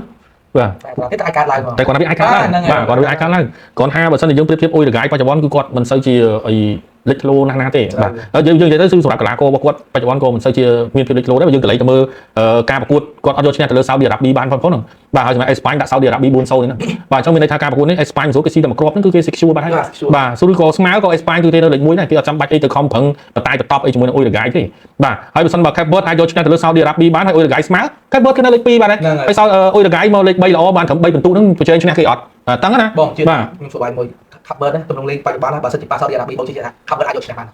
បើសិនជាយើងកលេចទៅមើលពិន្ទុយើងអាចមើលឃើញហើយសម្រាប់ Cape Verde នេះគឺមានលទ្ធភាពនៅក្នុងការតដៃជាមួយនឹងអ៊ុយរ៉ាហ្គាយបាទហើយតដៃមិនធម្មតាទៀតបាទតដៃ2គ្រាប់បាទគណៈពេលដែលសាអូឌីអារ៉ាប៊ីនេះក៏អាចវាយបាទយកនាំមុខមុនទៅលើអ៊ុយរ៉ាហ្គាយទៅទៀតបាទប៉ុន្តែសោកស្ដាយអីបាទសម្រាប់តែអេស្ប៉ាញគឺមិនអាចយកឈ្នះទៅលើ Cape Verde បានទេបាទប៉ុន្តែអេស្ប៉ាញអាចយកឈ្នះទៅលើសាអូឌីអារ៉ាប៊ីបាន 4-0 ឃើញអត់អញ្ចឹងបានន័យថាទាំងសាអូឌីអារ៉ាប៊ីទាំង Cape Verde នេះគឺលេងជាមួយនឹងក្រុមខ្លាំងចង់ទុកដែរប៉ុន្តែទុកមិនទៅមិនរួចបាទគណៈពេលដែល Cape Verde នេះគឺការពាររបស់គាត់ណែនបាទអ្នកចាំទីបកែបាទអញ្ចឹងវាតំណងដែរណាបាទបាល់នេះអាចនឹងសាអូឌីអារ៉ាប៊ីជាយើងបុកប៉អត់ចូលដាក់ទៅវិញមួយគឺបានដែរបាទប៉ុន្តែគុំទៅសាពេលប្រិមិត្តពេលខ្លះប៉ះក្រុមខ្លាំងគាត់លេងល្អដល់ពេលប៉ះក្រុមសបាគ្នាគាត់លេងអត់កើតវិញរឿងហ្នឹងវាទៅអញ្ចឹងបាទអញ្ចឹងចំណុចហ្នឹងក៏ដែរប្រយ័ត្នតែខំខ្ញុំខំសរសើរ Cape Verde ចុងក្រោយគឺជាបាត់ហ្វឺតបាទអាហ្នឹងរឿងហ្នឹងវាអាចកើតមានឡើងបាទជប៉ុនអាចដល់ណាជប៉ុនអាចនឹងវគ្គ32ហ្នឹងក៏ថាបានដែរបាទព្រោះដោយសារតែជប៉ុនហ្នឹងគឺមើលទៅរៀងយ៉ាប់យ៉ឺនបាទគាត់នឹងត្រូវប៉ះគ្នាជាមួយនឹងពូស៊ីប្រេស៊ីលលេខ1អាចប៉ះម៉ារ៉ុកលេខ2អាចប៉ះប្រេស៊ីលលេខ1ក៏អាចនឹងប៉ះប្រេស៊ីលលេខ2ក៏អាចនឹងប៉ះប្រេស៊ីលបាទអញ្ចឹងសួរថាជប៉ុនដល់វគ្គណាទៅវគ្គ32ហ្នឹងឯងចុះមើលឡើងលើខ្លាជប៉ុនទៅណារួចឥឡូវយើងសួរទៅណារួចក៏មិនអាចមើលស្រាយជប៉ុនបានដែរបងចំណុចខាងនេះជប៉ុនគេលោថាលេខធ្វើយកបាល់ធ្លាក់ប្រេស៊ីលពងគឺផ្សេងវាអាចកើតឡើងដែរប៉ុន្តែជប៉ុនបច្ចុប្បន្នចូលលេខរៀងទី2ហើយតែបើសិនជាជប៉ុនប្រកួតចុងក្រោយគាត់សុំស្មើគាត់ចូលលេខ2ដែរបាទនៅចូលលេខ2ដែរបាទតែបើសិនជាជប៉ុនសុំចាញ់ហ្នឹងធ្លាក់មកលេខ3ល្អបាទមកលេខ3ល្អគាត់រៀងមានអំពឹងបាទមានអំពឹងទីវិញទៅឲ្យស៊ុយអែតទៅបាទស៊ុយអែតយកលេខ2ទៅបាទស៊ុយអែតយកលេខ2ហើយទៅទៅមើលទៅជួបមួយណាគេបានប្រេស៊ីលបារ៉ុកបាទអញ្ចឹងចាំមើលតែជប៉ុនឥឡូវគាត់មាន4ពិន្ទុបាទអញ្ចឹងមានន័យថាប្រសិនបើគាត់ទោះបីជាគាត់ស្មើឬក៏បើគាត់ស្មើនៅលេខ2ដែរតែចុះបើសិនជាគាត់ចាញ់គាត់ថែមលេខ3បាទលេខ3ប៉ុន្តែលេខ3គាត់មាន4ពិន្ទុលេខ3ពិន្ទុគាត់ក៏បានច្រើនទៀតគឺ100%ស្មែនខាត់ខ្ញុំនិយាយ100% 99%ថាដឹងតែជប៉ុនចូលលេខ3ល្អហើយបាទខ្ញុំជឿយ៉ាងអញ្ចឹងអូអញ្ចឹងជប៉ុនចង់ឲ្យខ្លួនឯងនៅលេខ3បាទគេបងគេមកប្រេស៊ីលបាទកិច្ចយើងកន្លែងទៅមើលគាត់នៅកន្លែងហ្នឹងគាត់ងាយស្រួលដឹងច្រើនព្រោះដោយសារតែហេតុអីគឺយប់នេះយើងរងចាំមើលឆែករងចាំមើលអីចាំមើលអ្នកលេខ3អស់ហ្នឹងគឺមានបានបន្ទុក បាទព្រោះឥឡូវនេះលេខ3ដែលខ្ពស់បន្ទុកជាងគេបានត្រឹមតែ3បន្ទុកឯងបាទអញ្ចឹងបើសិនបើជប៉ុនគាត់លេខ3ល្អតែគាត់មាន4បន្ទុកគាត់ជាបានច្រើនគាត់ជាបានច្រើនប៉ុន្តែសួរថាតើលេខ3ល្អនៅក្នុង pool F ហ្នឹងត្រូវប៉ះអីបាទលេខ3ល្អដែលស្ថិតនៅក្នុង pool F ហ្នឹងគាត់ត្រូវប៉ះមួយនឹងលេខ1 pool I បាទលេខ1 pool I គឺអាចនឹងប៉ះបារាំងបាទហើយបើមិនអញ្ចឹងទេមួយទៀតគាត់ត្រូវប៉ះមួយម្ចាស់ផ្ទះសហរដ្ឋអាមេរិក10ផ្សងគ្នាបាទហើយមួយទៀតគាត់ត្រូវប៉ះជាមួយនឹងលេខ1 pool B បាទអញ្ចឹងអាចនឹងត្រូវប៉ះកាណាដាអីយ៉ាងដែរបាទអញ្ចឹងប៉ុន្តែបើសិនជាយើងប្រៀបធៀបអត្រានៅក្នុងការគាត់ប៉ះមួយបារាំងក៏វាតិចដែរបាទអញ្ចឹងបើជប៉ុនទម្លាក់ខ្លួនឯងនៅលេខ3គាត់ប្រហែលជាមានអត្ថភាពច្រើនបាទអត់សូវសម្ពាធបាទបើសិនជាគាត់សូយទៅប៉ះបារាំងហ្នឹងវាជារឿងធ្វើម៉េចបាទបើត្រូវប៉ះបារាំងហើយបាទប៉ុន្តែបើសិនបើគាត់យកលេខ3គាត់អាចនឹងប៉ះដូចជាសហរដ្ឋអាមេរិកខ្ញុំនិយាយមិនអញ្ចឹងហើយនឹងមានមួយទៀតគឺលេខ pool B បាទ pool B ហ្នឹងគឺមានដូចជាកាណាដាបូស្នីអីមួយទៅគឺគាត់អាចនឹងបដោះអសងណាបាទប៉ុន្តែបើសិនបើគាត់លេខ3បាទ pool F បាទគាត់ទៅចាប់ទៅប៉ះចំជាមួយលេខ1 pool I មកបាទមិនបារាំងណូវេបាទបាទអាឡម៉ង់យ៉ាងម៉េចដែរបាទជប៉ុនក៏មិនមែនឆ្លុះឲ្យស៊ីស្រួលដែរខ្ញុំមិនដឹងថាជប៉ុនលេងអន់ទេប៉ុន្តែប្រយ័ត្នតែគាត់តម្លាក់ខ្លួនឯងបាទព្រោះដោយសារតែបើគាត់ឡើងទៅមុខទៀតវាត្រូវតែប៉ះបើមិនប្រេស៊ីលម៉ារ៉ុកបាទគាត់លេខ3គាត់ប្រឈមជាមួយនឹង3ក្រុមបាទអាចនឹងរួចខ្លួនបារាំងវាអាចនឹងត្រូវប៉ះឲ្យទទួលម្ចាស់ផ្ទះកាណាដាបាទឬក៏អាចនឹងប៉ះជាមួយនឹងអេស៊ីបបាទរៀងស្រួលតិចណាបាទគាត់នៅលេខ3ក៏រៀងស្រួលតិចណាបាទតែប្រយ័ត្នតែក៏ពេលលេខ3គេល្អគេ4បន្ទុកវាមានគាត់អាចច្រើនជាងជប៉ុនធ្លាក់2ប៉ុន្តែខ្ញុំគិតថាអត្រាទាបប្រិមិត្តបាទអត្រាទាបព្រោះឥឡូវនេះគឺអ្នកលេខ3ដែលបន្ទុកទាបជាងគេនោះគឺមានដូចជាកុងហ្គោអេក្វាដ័របូស្នីនិងសេនេហ្គាល់ហើយសម្រាប់ឆែកទៅបានមកបន្ទុកដូចគ្នាអញ្ចឹងបើនៅក្នុងហ្នឹងគឺគាត់4បន្ទុកហើយហ្នឹងឃើញអត់ប្រិមិត្តបាទគាត់4បន្ទុកហើយហ្នឹងបាទអញ្ចឹងសម្រាប់4ក្រុមទៀតហ្នឹងមើលទៅគាត់ទៅមិនរួចទេបាទតែប៉ុណ្ណឹងអញ្ចឹងជប៉ុនខ្ញុំគិតថាអញ្ចឹងមិនយល់គាត់អាចនឹងតម្លាក់ខ្លួនឯងបាទប្រយ័ត្នយ៉ាយប្រិមិត្តបាទគាត់មកនៅលេខ3វិញប្រិមិត្តថាជប៉ុនណាមកនៅលេខ3បើគេចង់នៅលេខ2អីនៅលេខ2ហ្នឹងឯងគ្រោះថ្នាក់នោះប៉ះប្រេស៊ីលប៉ះម៉ារ៉ុកប៉ះប្រេស៊ីលមិនសូវណាទេម្ដងប៉ះម៉ារ៉ុកទៅ3ឡើងបាទហើយប៉ះម៉ារ៉ុកនោះបកែបិទផងនៅណាទេនឹងរកគ្រាប់កន្លែងណាទេប៉ុន្តែបកែបិទអញ្ចឹងបាទបិទដូចគ្នាហ្មងទៅបាទមិនបាច់ស៊ីគ្នាទេចាំដល់ប៉ះខែមកពេលនាទីបាទអញ្ចឹងហើយហ្នឹងក៏បានពេលបញ្ចប់ម៉ោងដែរហើយអនផុតក៏បានអ្នកមើលបានយូរតិចដែរបាទអញ្ចឹងចំណុចហ្នឹងអញ្ចឹងណាប្រិមិត្តបាទចំណុចហ្នឹងប៉ុន្តែមើលទៅជប៉ុនប្រហែលជាគាត់មិនដល់ថ្នាក់ទម្លាក់ខ្លួនគាត់អត់ហ្នឹងទេអីបាទតែមើលតទៀតណាប្រិមិត្តបាទលទ្ធផលវាអាចនឹងកើនឡើងណាបាទមិនប្រកបណាប្រេស៊ីលឆ្នាំមកលេខ3ល្អហើយអាចដែរបាទអញ្ចឹងសិតតអ្នកគេហៅថាសិតតអ្នកត្រៀមខ្លួនណាបាទជួនកាលទៅប្រេស៊ីលណាអីកាលទេបាទបើមិនប៉ះជប៉ុនទេប៉ះហូឡង់ទម្លាក់មកលេខ3ល្អលេងយប់ហ្នឹងទាំងប្រេស៊ីលទាំងម៉ារ៉ុកធ្វើចាញ់ទាំងពីរមានអ្នកនៅលេខ3ល្អបណ្ដោយបាទពួកហៃទីដឹងធ្លាក់អីបាទអញ្ចឹងសម្រាប់ពួកគាត់ឧទាហរណ៍ថាប្រេស៊ីលគាត់សុកចិត្តចាញ់ស្កុតឡែនគាត់មាន4បន្ទុកហើយគាត់នៅលេខ3ហើយលេខ3ពូស៊ីសម្រាប់លេខ3ពូស៊ីអាចនឹងប៉ះអាឡម៉ង់បាទគាត់នឹងត្រូវបាទលេខ3ពូស៊ីប៉ះតែមួយបាទលេខ3ពូស៊ីប៉ះតែមួយទេបាទគឺត្រូវប៉ះជាមួយនឹងអូប៉ះ2បាទលេខ1ពូបាទអាឡម៉ង់ហើយនឹងលេខ1ពូអាយដកខ្លួនមិនចេញទេបាទបើមិនប៉ះអាឡម៉ង់ទេប៉ះជាមួយបារាំងដដែលហ្នឹងបាទពូស៊ីជប៉ុនមែនបាទពូស៊ីពូប្រេស៊ីលពូប្រេស៊ីលបាទអញ្ចឹងមកនៅលេខ3ល្អក៏ទូសាច់ដូចលឹកដែរនៅលេខ3ល្អក៏មិនកើតដែរបាទជប៉ុនមានគ្រាន់តិចបាទលេខ3ល្អមានន័យថាមាន4បន្ទុកមែនអត់ទេបាទគេគិតបន្ទុកបូកចូលគ្នាបន្ទុកអ្នកណាល្អគឺស្ថិតនៅក្នុងលេខ3ល្អហើយបាទដែលចង់និយាយថាសម្រាប់លេខ3ល្អហ្នឹងគឺបន្ទុកដែលខ្ពស់ជាងគេគឺនៅលើអញ្ចឹងទៅបាទតែមិនមែននៅលើគេហ្នឹងត្រូវប៉ះមួយក្រុមណាណាអត់ទេបាទគ្រាន់តែស្ថិតនៅក្នុងតារាងលេខ3ដែលល្អបាទអញ្ចឹងសម្រាប់ក្រុមដែលបានគ្រាប់បានបន្ទុកតិចគឺលេខ3ដែរតែលេខ3អត់ល្អអញ្ចឹងធ្លាក់បាទអញ្ចឹងវាអត់កំណត់គ្រាប់ទេបានគ្រាប់បានទៅប៉ុន្តែគ្រាន់តែគ្រាប់បាល់យើងច្រើនគឺយើងមានអត្ថភាពខ្ពស់បាទអញ្ចឹងបើ3ប្រកួតស្មើទាំង3ប្រកួតអត្រាយើងក៏ទាបដែរបាទអញ្ចឹងសម្រាប់ការប្រកួតបើសិនជាឧទាហរណ៍ដូចខ្ញុំនិយាយមិនអញ្ចឹងទាំងប្រេស៊ីលទាំងជប៉ុនគឺ4បន្ទុកហើយអញ្ចឹង4បន្ទុកនេះគឺសុវត្ថិភាពណាស់នៅក្នុងតំបន់លេខ3ដែលល្អបាទព្រោះដូចខ្ញុំរៀបរាប់មកអញ្ចឹងលេខ3ដែលល្អបច្ចុប្បន្ននេះគឺទើបតែមាន1បន្ទុកទេបាទអញ្ចឹងទោះបីជាលេខ3ដែលល្អបច្ចុប្បន្ននេះគឺរកបាន3បន្ទុកក៏បានត្រឹមតែ4បន្ទុកដែរបាទអញ្ចឹងក៏មានការប្រកួតប្រជែងគ្នាដូចគ្នានឹងឯងបាទអញ្ចឹងចំណុចហ្នឹងណាបាទម៉ារ៉ុកលេងមិនឈ្នះជប៉ុនទេបាទម៉ារ៉ុកឥឡូវម៉ារ៉ុកពីមុនណាតម្លាក់ពីដើមហើយបងណាបាទអូនម៉ារ៉ុកមិនម៉ារ៉ុកពីមុនទេជប៉ុនធ្លាប់ស៊ីអាឡម៉ង់4គ្រាប់ហ៎យ៉ាបាទជប៉ុនឥឡូវមិនដូចអាឡម៉ង់ឥឡូវមិនដូចអាឡម៉ង់ពីមុនណាបាទប៉ុន្តែគាត់ទាំងពីរនាក់ហ្នឹងគឺមិនយ៉ាងម្នាក់ទេបាទសង្គ្រាមលើកទី2បាទបាទថាដូចខ្ញុំនិយាយអញ្ចឹងបាទក្រុមណាឈ្នះវគ្គប្រៃគ្រាប់ក្រុមនៅលើកពៀនហើយបាទអញ្ចឹងដែរយន្តកំពុងចាំបាច់មើលបាល់ទៅអីមិនចាំមើលវគ្គប្រៃគ្រាប់ទេចុះចាំបាច់ទៅវិភាគអីបាទអីយន្តកំពុងចាំបាច់ទៅមើលបាល់លេងវគ្គជម្រុះទៅអីចាំទៅមើលវគ្គប្រៃគ្រាប់ទៅបាទបាទតែដូចនិយាយអញ្ចឹងតែក្រុមណាឈ្នះវគ្គចុងក្រោយក្រុមនឹងលើកពៀនអីតែដូចខ្ញុំនិយាយអញ្ចឹងបើសិនជាប្រិមិត្តបាទកុំឲ្យបបាចាំតែមើលវគ្គប្រៃគ្រាប់ទៅកុំឲ្យអត់ងុយខ្ញុំអត់ទាញ2 3យប់ទេណាបាទលេខប្រហែលក៏ទួទេបើជឿនិយាយស្រួលទៅសម្រាប់ជប៉ុនការសម្រេចចិត្តនៅលេខ3ល្អវាល្អជាងការសម្រេចចិត្តនៅក្នុងលេខ1ឬក៏លេខ2បាទដូចខ្ញុំនិយាយអញ្ចឹងអត្រាខ្ពស់របស់គាត់គឺអាចប៉ះមួយជើងខ្លាំងបារាំងប៉ុន្តែក៏មានភាគរយទាបដែរអញ្ចឹងណាបាទព្រោះខ្ញុំបានបង្ហាញតារាងប្រិមិត្តបានមើលមិញហើយគឺ495ករណីបាទព្រោះត្រាតែ495មានតែមួយជួរគាត់ចូលច្រឡំ495នេះគឺមានតែមួយជួរគាត់ដែលគាត់នឹងត្រូវប៉ះគូបដិបករបស់គាត់មួយហ្នឹងតែគ្រាន់តែយើងដឹងថាមាន3ពូលដែលគាត់នឹងត្រូវប៉ះគឺពូលបារាំងបាទគឺមានពូលរបស់អេស៊ីប ហើយជាមួយនឹងពូរបស់កាណាដាបាទបើសិនជាគាត់និយាយទៅគឺអត្រាក្នុងការប៉ះបារាំងគឺវាទៀតបាទអញ្ចឹងណាអាចដែរណាបាទរឿងនិយាយតាមសុខខ្មែរមួយសួរស្ដាប់បាទអរគុណចាររតនា ID បាទព្រោះកាត់គាត់មួយ basic ក៏ធ្លាក់វគ្គត្រឹមចែកពូដែរបាទជប៉ុនមុនជួបប្រទេសទាំងអស់មិនសួរសិនធ្លាប់មើលរឿងជប៉ុនអត់អីបាច់ទៅសួរស្អីបាទបើសិនជាយើងនិយាយទៅគឺខ្មែរយើងលេខ1ហីបាទសួរតារីកូបាទពេលមកធ្វើការរឿងហ្នឹងចាក់តារីកូបានបាទគាត់សម្បូររឿងសាមរ័យណាបាទអញ្ចឹងសង្ឃឹមថាស្អែកមិនសង្ឃឹមតែស្អែកយើងនឹងដឹងហើយបាទស្អែកយើងដឹងហើយ3ពូលបាទ3ពូលយើងដឹងហើយថាអ្នកណាក្នុងចំណោម3ពូលនេះយើងមានតែមួយពូលហើយយើងរកឃើញលេខ1ណាបាទគឺមេស៊ីកូអញ្ចឹងគឺសល់ពូលកាណាដាហើយនិងប្រេស៊ីលយើងអត់ដឹងមួយណាលេខ1ទេបាទគ្រាន់ថាប្រេស៊ីលនិងម៉ារ៉ុកគឺគេថាមួយគេថាចុះទឹកកពើឡើងលើខ្លាបាទទៅណាក៏ពិបាកដែរបាទគ្រាន់ថាសម្រាប់ពូល F ដូចគ្នាដែរចុះទឹកកពើក៏ឡើងលើខ្លាដូចគ្នាបាទរត់ទៅណាក៏មិនកើតតែគ្រាន់ថាបើជប៉ុនចាញ់ស៊ុយ F ជប៉ុនគេមានគេថាភាគរយខ្ពស់បាទនៅមួយក្រុមល្មមបាទប៉ុន្តែគីឡូសូយទៅប៉ះបារាំងបាទប៉ុន្តែគឺថាក្នុងករណីសូយមួយទៀតគេ4បន្ទុកដូចគ្នាដែរតែគេគ្រាប់បាល់ច្រើនជាងជប៉ុន2បាទអត់បានលេងវា32ក្រុមបាទរឿងហ្នឹងក៏ត្រូវអាចកើតឡើងដូចគ្នាបាទអត់ទេបាទតារីកូថាអត់ទេបាទ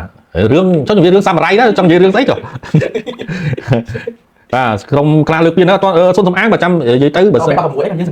មិនយើងសង្ខេបបានអញ្ចឹងប្រិមិត្តខ្ញុំសង្ខេបជូនប្រិមិត្តមានដូចជាបារាំងអាសង់ទីនបាទប៉ូទុយហ្គាល់អេស្ប៉ាញអង់គ្លេសខ្ញុំឲ្យ5ហ្នឹងគឺជាអត្ថប្រយោជន៍ខ្ពស់បាទបន្ទាប់ពីសតមកទៀតគឺមានបារាំងអាសង់ទីនប៉ូទុយហ្គាល់បាទសម្រាប់អង់គ្លេសដូចយើងនៅស្ទើបាទអញ្ចឹងខ្ញុំមាន3នេះបន្តទៀតបាទសតទី3ហ្នឹងទៀតសតទី3ហ្នឹងទៀតបារាំងអាសង់ទីនដែរប៉ុន្តែដូចខ្ញុំនិយាយអញ្ចឹងយើងអត់ទាន់អាចធ្វើអីបានទេនេះគ្រាន់តែជាការសតលីដំបងដែលខ្ញុំជម្រាបជូនប្រិយមិត្តទេរងចាំការមើលលេងតទៀតថាតើអាសង់ទីនទៅមុខទៀតលេងមិនខ្មិចបារាំងទៅមុខទៀតលេងមិនខ្មិចបាទប៉ូទុយហ្គាល់ទៅមុខទៀតលេងមិនខ្មិចចុះបើចូលឡើងប៉ូទុយហ្គាល់បាទទៅជាប៉ះគ្នាជាមួយនឹងអង់គ្លេសទៅបាទក្រុមពីរហ្នឹងមិនត្រូវធ្លាក់មួយបាត់បាទត្រូវធ្លាក់ចេញពីសតលីងមួយបាត់ហ្នឹងរឿងហ្នឹងវាអញ្ចឹងណាបាទម៉ារ៉ុកមកដូចមុំដូចអាតេបាទឡាយគូកូរ៉េត្បូងដែរអត់ហើយជាឡាយមិនតាន់ទេបាទជាតិទេខាងស្អែកបានឡាយបាទពូចតរវល់បាទជំនីរងកាណាដាវាយប៊ូស្លាបាទឡូបាទគូខ្ញុំឲ្យហើយណាបា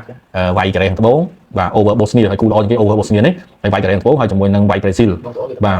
យកទៅប្រើចុះនឹងបាយកអី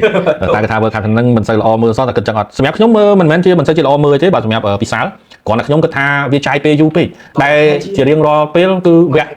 ជំរុះក្នុងពូលហើយឈានចូលដល់វគ្គ16ក្រុមដែលយើងធ្វើមើលទៅ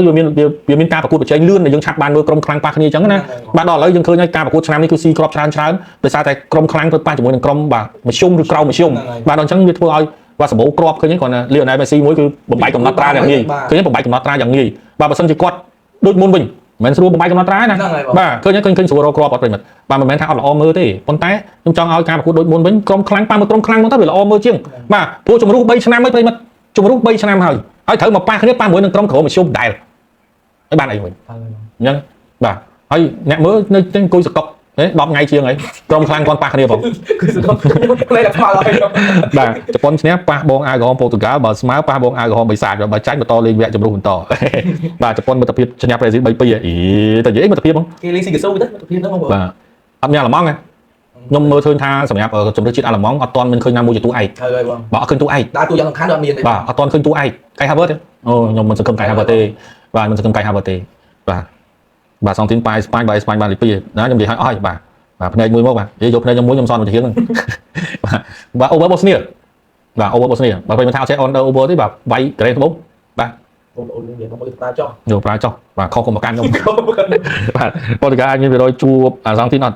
ខ្ញុំនិយាយមិនថាប្រិមិត្តប៉ូទុយហ្គាល់លេខ1អាសង់ទីនលេខ1ស្ថិតនៅក្នុងខាងជាមួយគ្នាបាទគាត់នឹងត្រូវប៉ះគ្នាវគ្គ8ក្រុមចុងក្រោយបាទអញ្ចឹងគាត់អាចប៉ះគ្នានៅក្នុងវគ្គ8ក្រុមចុងក្រោយតែមិនប្រកាសថាគាត់អាចនឹងឡើងទៅកាន់វគ្គ16ក្រុមណាបាទអញ្ចឹងយើងអត់ទាន់ដឹងទេបាទអត់ទាន់ដឹងទេបាទហើយបើនិយាយពីមាន%ជួបខ្ញុំអាចនិយាយបានថាមានត្រឹមតែ20%ទេបាទព្រោះការប្រកួតចុងក្រោយមើលទៅកូឡុំប៊ីប្រហែលមានចេតនាចង់ស្មើច្រើនបាទអញ្ចឹងមានន័យថាសម្រាប់ប៉ូទុយហ្គាល់អាចឈរលេខទី2អញ្ចឹងគាត់អត់ត្រូវជួបជាមួយនឹងខាងអាសង់ទីនទេគាត់ត្រូវនៅខាងបារាំងនោះវិញប៉ុន្តែបារាំងក៏ទៅមិនទៀងដែរមិនដឹងថាបារាំងលេខ1ឬលេខ2បើបារាំងលេខ2បារាំងធ្លាក់មកខាងអាសង់ទីនវិញទៀតបាទរឿងទៀតបាទអាឡម៉ង់របួសកន្លងកុំរូបបាទជ័យច្បាស់មកបាទឧបលោកជ័យច្បាស់ឲ្យវិញហើយបាទឲ្យបាទover Bosnia វាយកូរ៉េត្បូងបាទបន្ទាប់នេះវាយប្រេស៊ីលបាទម៉ារ៉ុកជ័យច្រើនណាស់អត់ហ៊ានឲ្យបាទជប៉ុនប្រេស៊ីលគិតថាខាងណាធ្វើបានល្អជាងបើយោងតាម3ប្រកួតចុងក្រោយរបស់ក្រុមទី2សម្រាប់ជប៉ុននិងប្រេស៊ីលបើគ្រាន់ជាគាត់ប៉ះគ្នាលើកនេះ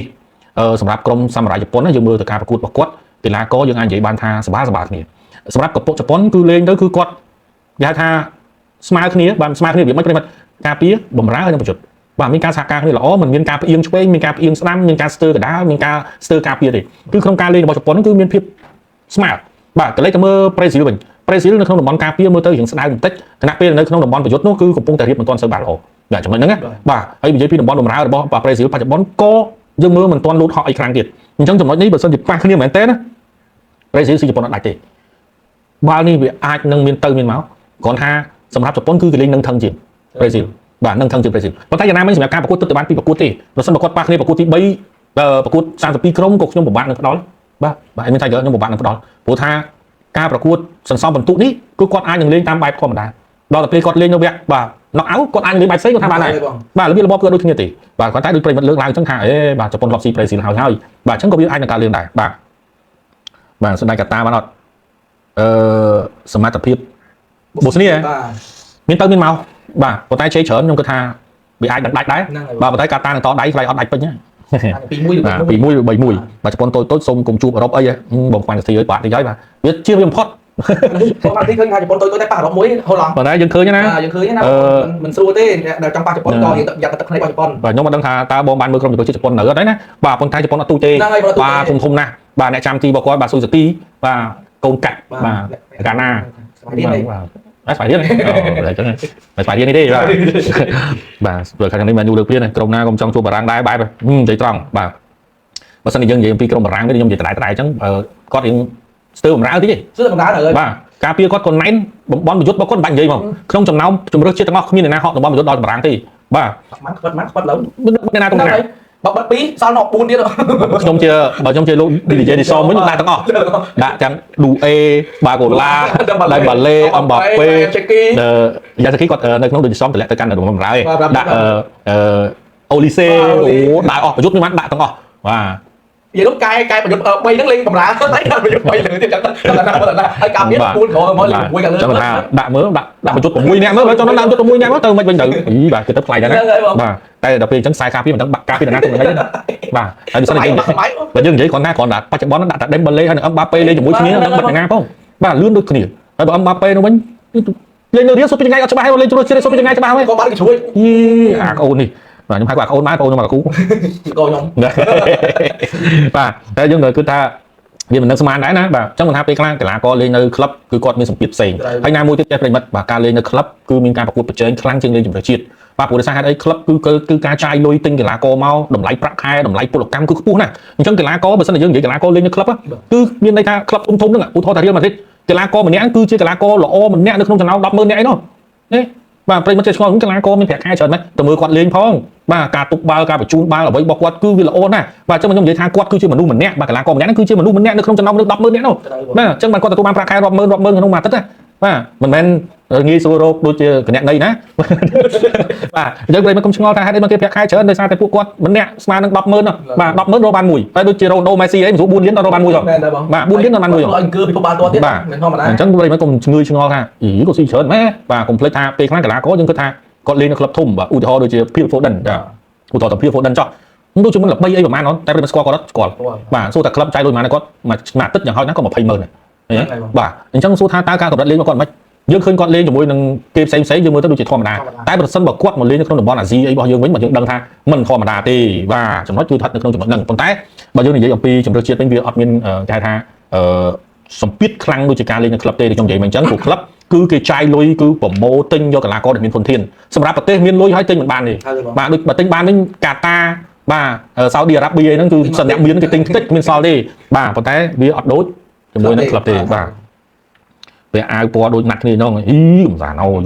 បាទអញ្ចឹងប៉ុណ្្នឹងចប់ហើយមែនទេបាទថ្ងៃនេះចូល1ម៉ោងជាងហើយបាទ1ម៉ោងជាងហើយលើកកន្លះទៀតបាទខ្សែប្រយុទ្ធអាឡម៉ង់លេងញូកាសលអត់ឃើញលេងអញ្ចឹងហ៎វ៉លម៉េតបាទវ៉លម៉េតគឺបំរុងកណ្ដាលស៊ីតុបរហូតតែបងប៉ុន្តែដូចជាអត់ត្រូវតម្រង់លេខរបស់លោកគ្រូចំការលោកនីហ្គេស្មែនអត់ទាន់ដាក់រងចាំអាឡម៉ង់ធ្លាក់សិនបាទតែខ្ញុំមើលឃើញថាជប៉ុនរីកចម្រើនខ្លាំងផ្នែកកីឡាបើជំរឿសជាតិខ្មែរយើងយករូបមន្តមកពីជប៉ុនខ្ញុំគិតថារីកចម្រើនជាងមុនផលពិសាលចំណុចធំជាមួយខ្ញុំនិយាយរឿងជប៉ុនមួយតាក់ទងជប៉ុនអ្វីដែលធំបំផុតគឺគេបណ្ដុះផ្នត់គំនិតមុននឹងផ្ដល់ចំណេះវិជ្ជាបាទគេបណ្ដុះផ្នត់គំនិតមុននឹងផ្ដល់ចំណេះវិជ្ជាក្មេងទៅរៀនគឺគេផ្ដល់នៅផ្នត់គំនិត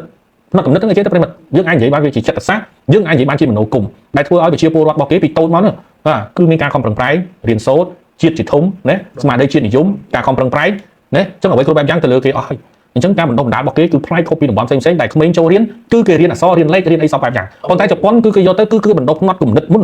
បាទអញ្ចឹងយើងធ្វើបានដូចគេក៏បានដែរបាទប៉ុន្តែធ្វើបានអត់